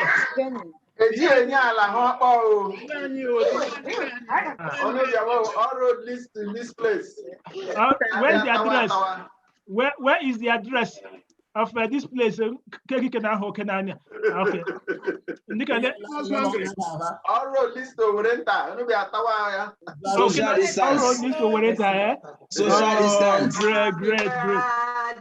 No, don't see that. No, we're going to see one big yes, because happy birthday, happy Olambo. All right, this time I'm going to shift to families. I have families that do mass very well. Some families, they have 2, 3, 4 in their house. Just look at the mass in this house now.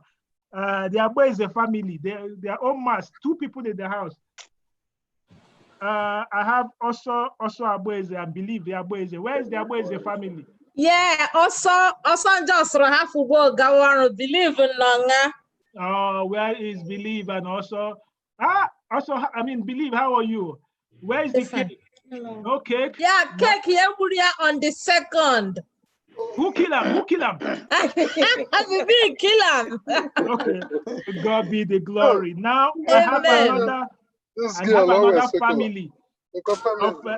Yes, I was asking the mama yesterday how she did the mass. She says only Jesus did that one.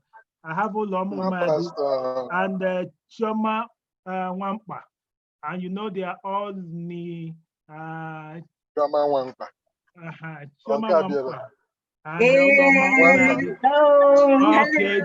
look at them. There's 4 of us in our house. 4 on June? 4 June. Oh, really? And our father and our dad 4.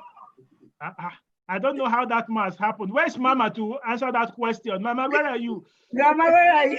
Where are you? How did that must happen? Don't answer on camera. Don't answer on camera. Answer me behind. All right. I told you. Now let me go to another family. This family, there are 3 in the house. There is Urenna Nwogugu, Chinyere Nwogugu, Christiana Olewe, Omokahele. Yes.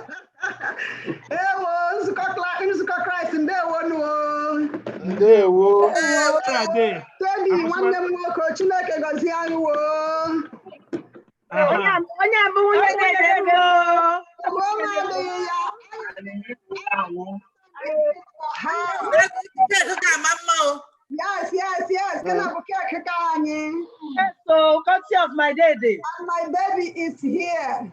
What's it okay? Ngozi Jehovah dị n'arụ anyị.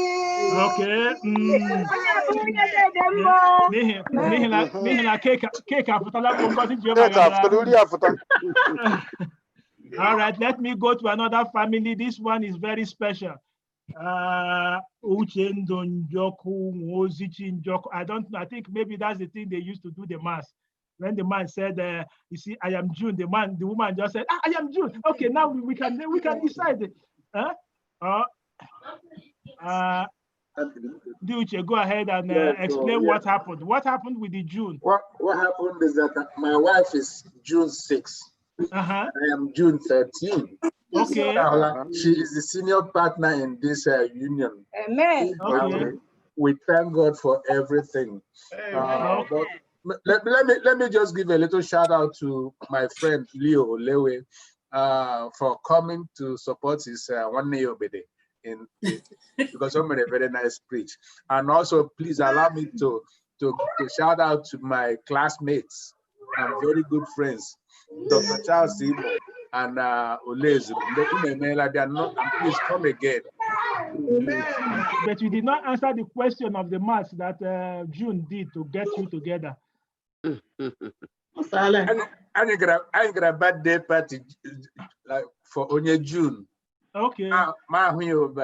Okay. Yes. How about told you, man? Okay. We'll talk about the rest later. Amen. Right. I have another special family now. Okay. No. This one, the Enyinas. There are so many Enyinas here. Let me start by one. Chidima Enyina. Where is Chidi? Chidi. He's having a double celebration today. Oh. Chidi is not here. Chidi is having birthday. Chidi is having graduation. Yes. Okay, Yes, Mommy, you want to speak? Yes, let me speak on her behalf. I don't have cake because she's not here. They haven't released her yet. Yeah, like the pastor said, it's a double graduation ceremony for Chidema. Her birthday was on the 19th of this June. Oh, okay. Birthday abụrụla abalị iri na iteghete a wiki gara aga. Then one eze abalị atọ taa. Ya emechala program. Ya emechala fellowship ya. Then came out as a consultant nephrologist. Amen. Yes. Thank God. Amen. Amen. Yes, my focus. Una manala Lord in one accident with a new car during her second year in Loma Linda. And I think when that car was towed from that place to the junkyard, there was nothing to repair in that car. And she walked away without Amen. Amen. Amen. Lead her through. She wouldn't come to this. People are Jesus. Amen. Yes, I am saving the last for the best for the last. Okay, let me go to Kelechi Ezeoma Enyina, Kelechukwu Enyina, Enyeribe Enyina, Uche Enyina. Enyina, how the kapu Hanania? Okay, Enyina. These Enyinas, they have is a birthday. Enyina for Ezeoma Enyina, Kelechukwu Enyina birthday, Enyeribe Enyina birthday, Uche Enyina and Enyeribe Enyina wedding anniversary. This family at Hawa. Okay, can we hear you?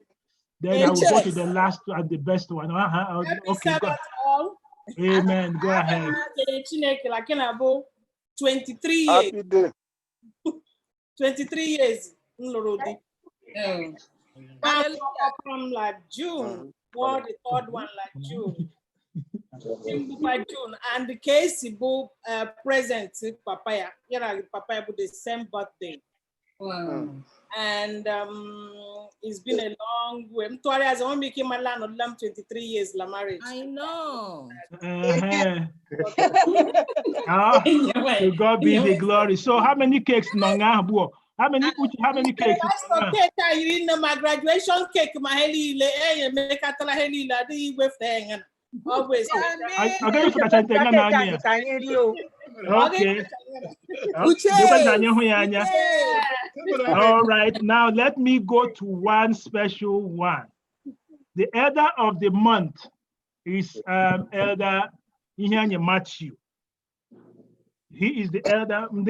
All my guests every month. Elder. So because Nobiambu elder of the month, elder, another thing is happening in the house. Nyenyechi Matthew is also this month. Yes, go ahead, elder. Elder of the month. Pastor, Obinomoto. This month.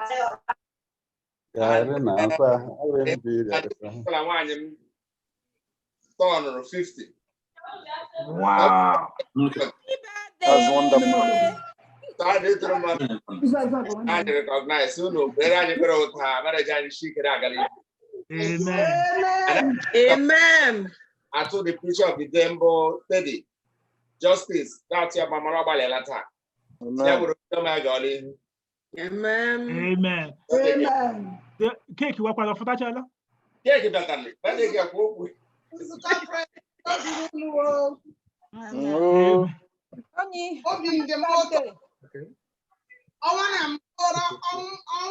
celebrate very well. Chineke nyere m ike nye m ndụ. Anyị agahụlila anyị nga. Bedula abalị 6th of this month. Papa m anwụọ. 2/16, man of 50 years. I'm a thing of joy, but I can't help it. I don't even preach last year. I'm not going to marry and get a chilama chineke gafage. I'll go for water. But I didn't make a lechimeke. Not I can't call them de Justice Eruba. I'm going to church la first stack, la Lagos. On a man who money la Lagos, man baptized la Lagos. So man de kele asia. We told you the year is rule Allah Jesus. Amen. Amen. Amen. That's a special one. Yes. Okay. Now I can see all the cakes. Now to everyone, even Anyachi put on that light. To every birthday celebrant, let me see all the cakes now shining out. Did we miss anyone? Then maybe, did we miss anyone? Did I miss anyone? I did not miss anyone. Yeah, missing me, my wife's birthday. Oh. Yes, my wife's birthday. So my wife had her birthday on the 17th of this month. So my wife's name is Lois Adrobo Okechi Achilefi Hana. So I'm Bonondosa. Happy birthday! Happy birthday! I wanted two peculiar birthday celebrants here. Two. Okay. Yes, okay. Okay, go ahead. Where are the two of them? Yes, one is here. The other one spoke. Yes, the other one spoke to you from Ireland. Both of them. Yes, both of them were born on the same day, in the same hour, but 7 years apart. 6 years apart. Good.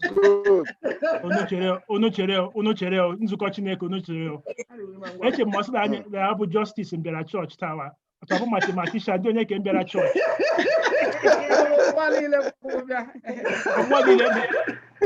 Mommy, because you're no local. Mommy, Tia, Sister June, you're no local. I'm at the bottom of the email. Yeah, I'm 6 years after I had my first son, my third child, and my second daughter came the same day, the same hour. Oh, wow. Justice in Diego.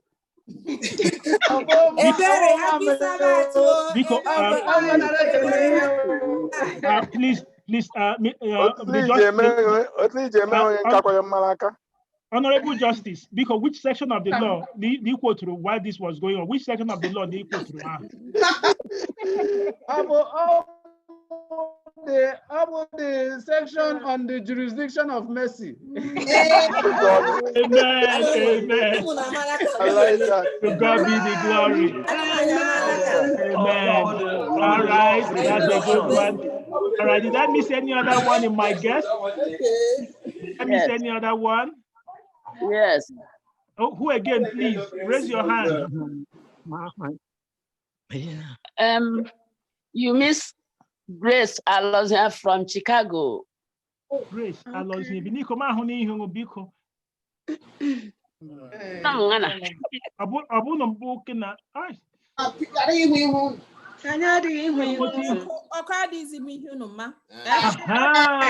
Much better, much better. No, go back to the camera. Go back to the camera. Yeah.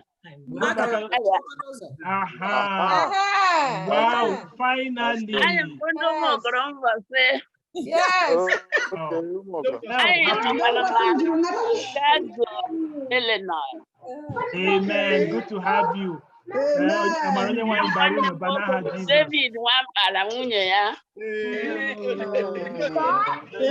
okay, thank God. Adela, I don't miss it out. Because don't miss it out. All right. Are we all Helens? I didn't know of your man Nigeria, you June. I was here. All right. David Wampa. I'm a primary school. Papa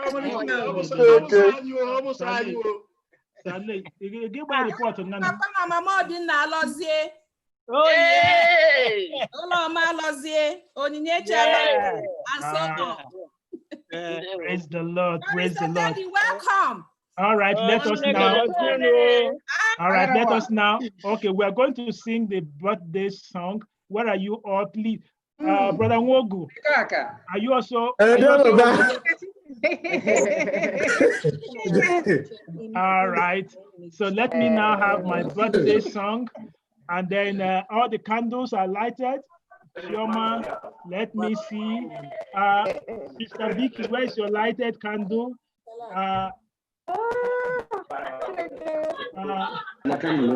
Let me see who again. Did I? Sister Ozzy, Diuchi, where is the candle light? It's coming. Where's Ugo's candle? The candle light, the candle here.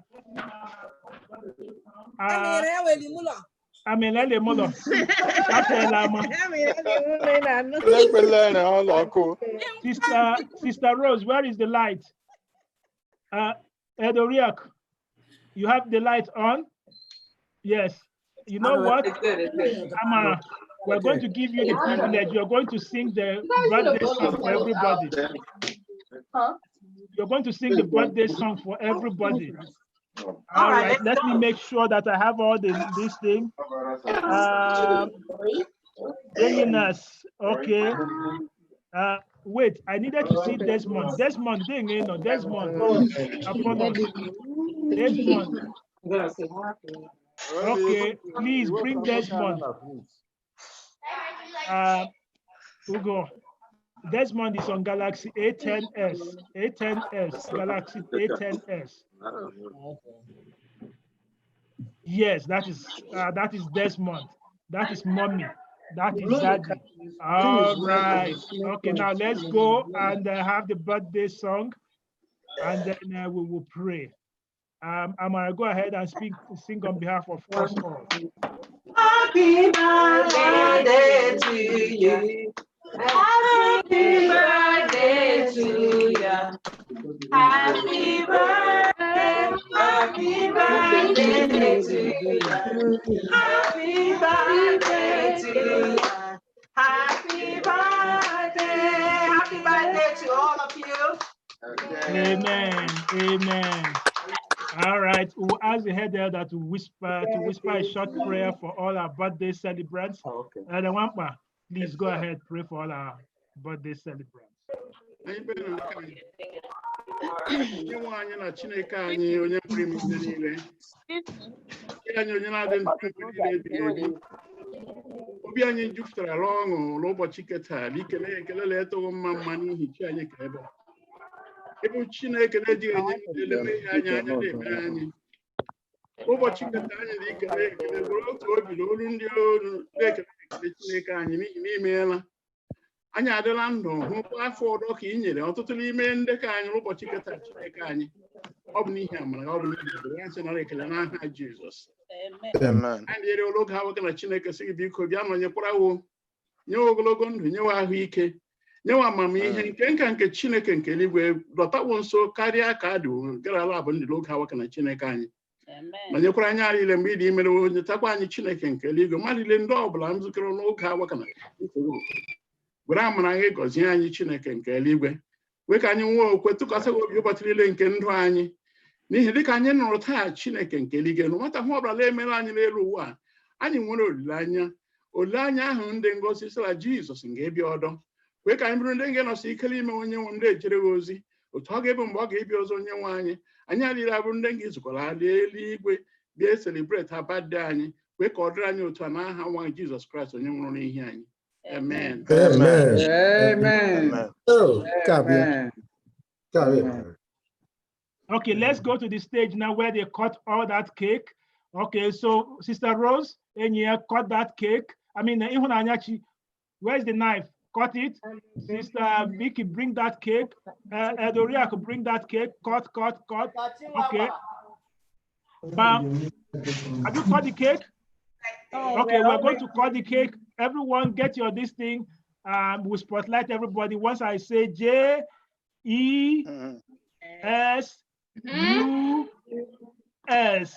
Amen. Amen. All right, let me see the knife going down. The knife's going down. Going down.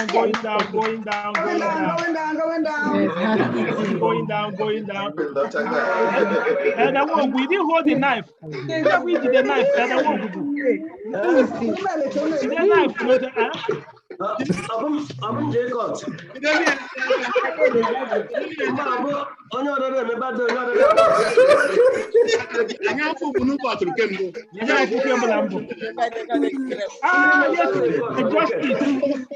Okay, the Lord Justice has brought his own cake. Did you cut it there?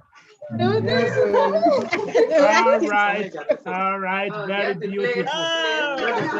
Cake again, beautiful. So, Daddy, you cut on behalf of your son in Ireland? Yes, only one. To God be the glory, everyone. All right, that's the joy of the Lord. So we thank the Lord. Amen. God bless you all. Okay, let me finish with all my guests. Let me see. Who again do I have left out? Okay, Brother Wogu. Okay, we are from where? I'm Bonye de Kachi. I'm Bonye de Kachi. I'm Monyo Sasamo Kabe in my UK. Oh, Monyo Samokwa. Okay. And there was Samokwa Hila. I'm Badeo Badim preach it. Mass my big corner, don't get so someone. The Kaka. Okay. I'm on the longer. Go. All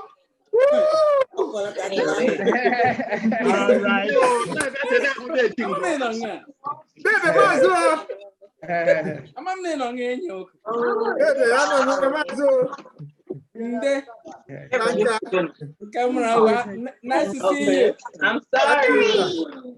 All right. So you see,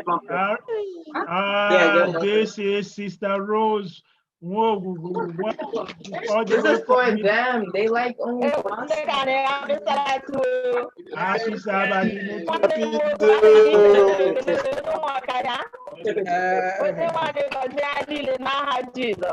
Amen. Amen. Yes, continue to see my other guest. Okay. Brother Mark Fred, okay, Chukwu Jonas. Fred Okechukwu Jonas. All right, brother Mark Fred. Okechukwu Jonas is still on mute. Okay. Okay, brother, we can't reach you. Happy Sabbath. Unmute yourself. All right, let me go. All right, let me go over to. Okay, my own. Yes. Sister Prince, let me still go to the prince and the wife all the way from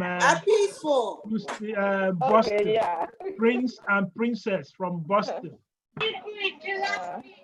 Okay. Yes, yes. By their voice, you shall know them. I know.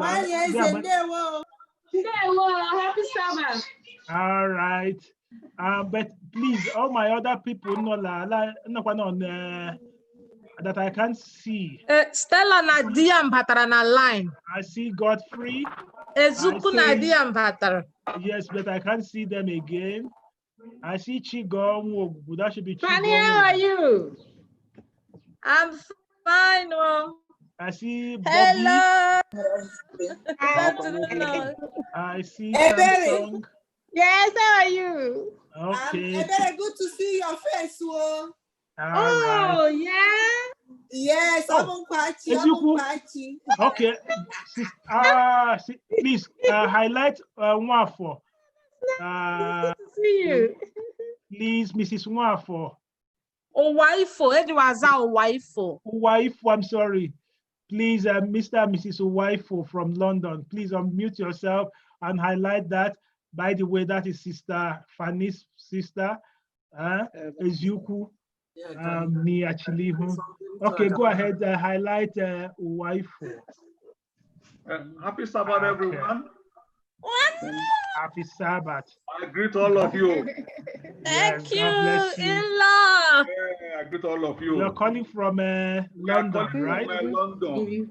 Good. God bless you. And you too. I just quickly say that the bread of life that our brother Justice Eruba gave us today, he fed us with the food, and we are really happy with it. And Justice, I don't know if you're still around. May God bless you. I'll be hearing of you. Yes. I will make our time to come to Nigeria to visit you. Thank you. Glory be to God. Amen. Amen. Yes. Hello. How are you? Now let me come home. Let me come home. Thank you. The Umadis are there eating the cake. Sister Stella. Let me come home. Victoria. Who is eating this cake? Nazar, you eating all the cake, or Daddy is eating? Okay, okay, I now know.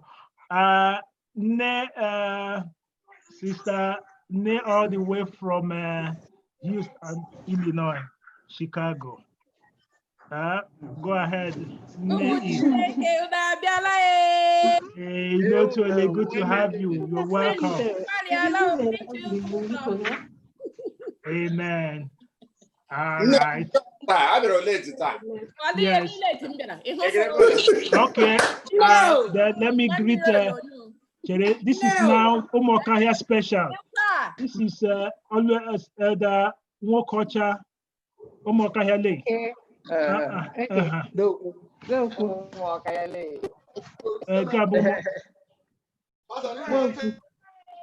Everybody.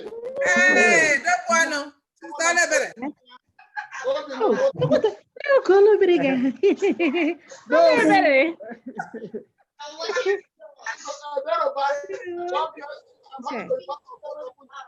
God bless you and bless your ministry. Amen.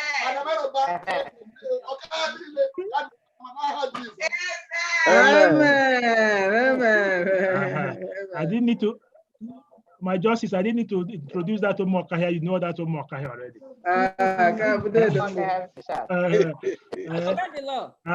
Joy Evo Ugo. Have you welcome to Elder Dixon? Make a later Joy Evo Bolambo.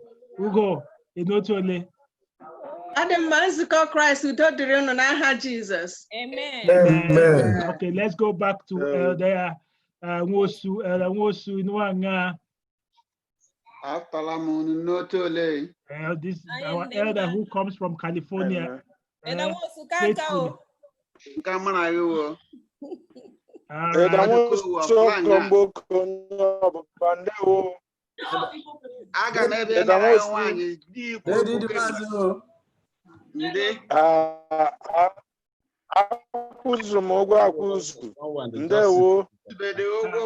right. Let me go over to Sister Fanny Abweze. Sister Fanny, God bless you. Happy Sabbath. Happy Sabbath. Happy Sabbath. Pastor Dionye Mystery. Macfield Okechukwu. Oh, about heavy sugar that log in. Patrick Okechukwu. Video yande on.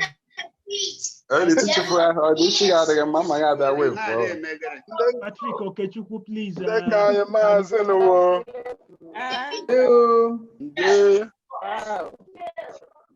Happy Sabbath, everybody. Happy day. I'm trying to find my Patrick Okechukwu because where will I Macfield Okechukwu, yeah. Okay, my yeah, Mark Fred Okechukwu. Happy Sabbath, everybody. Happy Sabbath. God bless you, my brother. Thanks for coming. Happy Sabbath to Barrister Justice Eruba and his family. Amen. All right. So now I go over to the head elder of First Igbo Church, Elder David.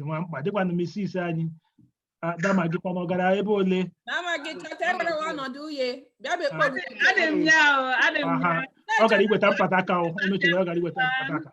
Nzukọ Chineke na-abịala obi ndị anyị ụtọ taa n'ihi ozi ọma site ọnụ nwanne anyị Eruba. Ọ dịla powerful. Onye ọbụla o metụfuru obi ebe ọ nọ. Eruba anyị sị ka Chineke anyị onye nọ n'eluigwe ngọzi ekere ezinụlọ gị. Amen. Amen. I go over, thank you, Elder. I go over to our own mother, Elder Sister Nenna Oja, to one of our matriarchs in this church. Sister Nenna, where the battalion and Ongole. Amen, amen, amen. We can hear you. Yes, the Lord continue to bless you in Jesus' name. Amen. Happy Sabbath, yo. Happy Sabbath. Amen.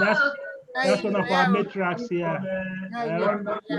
Where are the other members of the family? Uche,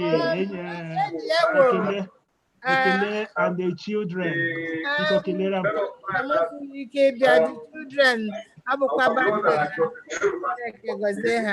Amen. Okay.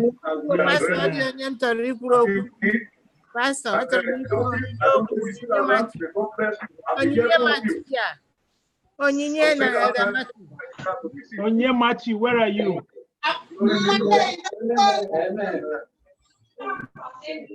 Onye Machi.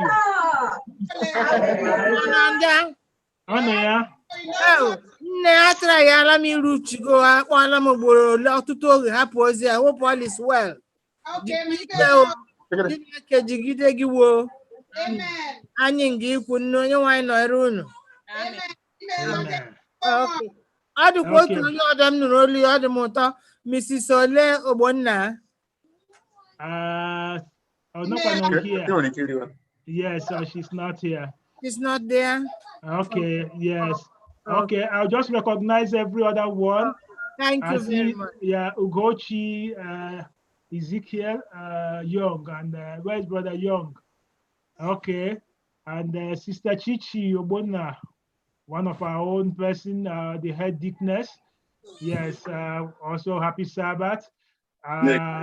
Yes, let me go to Sister Roslyn, that the cake, the one in the cake, Atachala cake, Amarachi Ezekiel. Then I see the other ones then Sister Ogechi and the birthday celebrant. Thank you. All right. Did I miss out anyone? Okay. Just know that we are so blessed, and the justice. This is Victor. I don't know how I missed that. Oga Vic, welcome.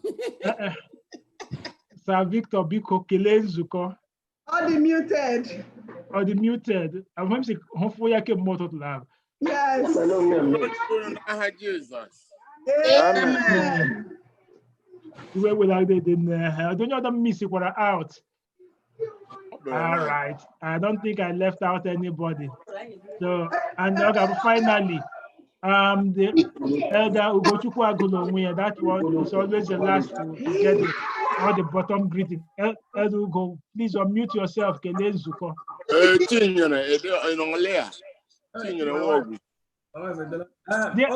So after my greeting, I think the stop for tonight. No. Yes, after your greeting, bring your wife out. Bring your wife. My wife. Pastor, Pastor, you never more opportunity to say birthday message to my daughter. It's like I can't back to me. You never came back. Oh, that lady.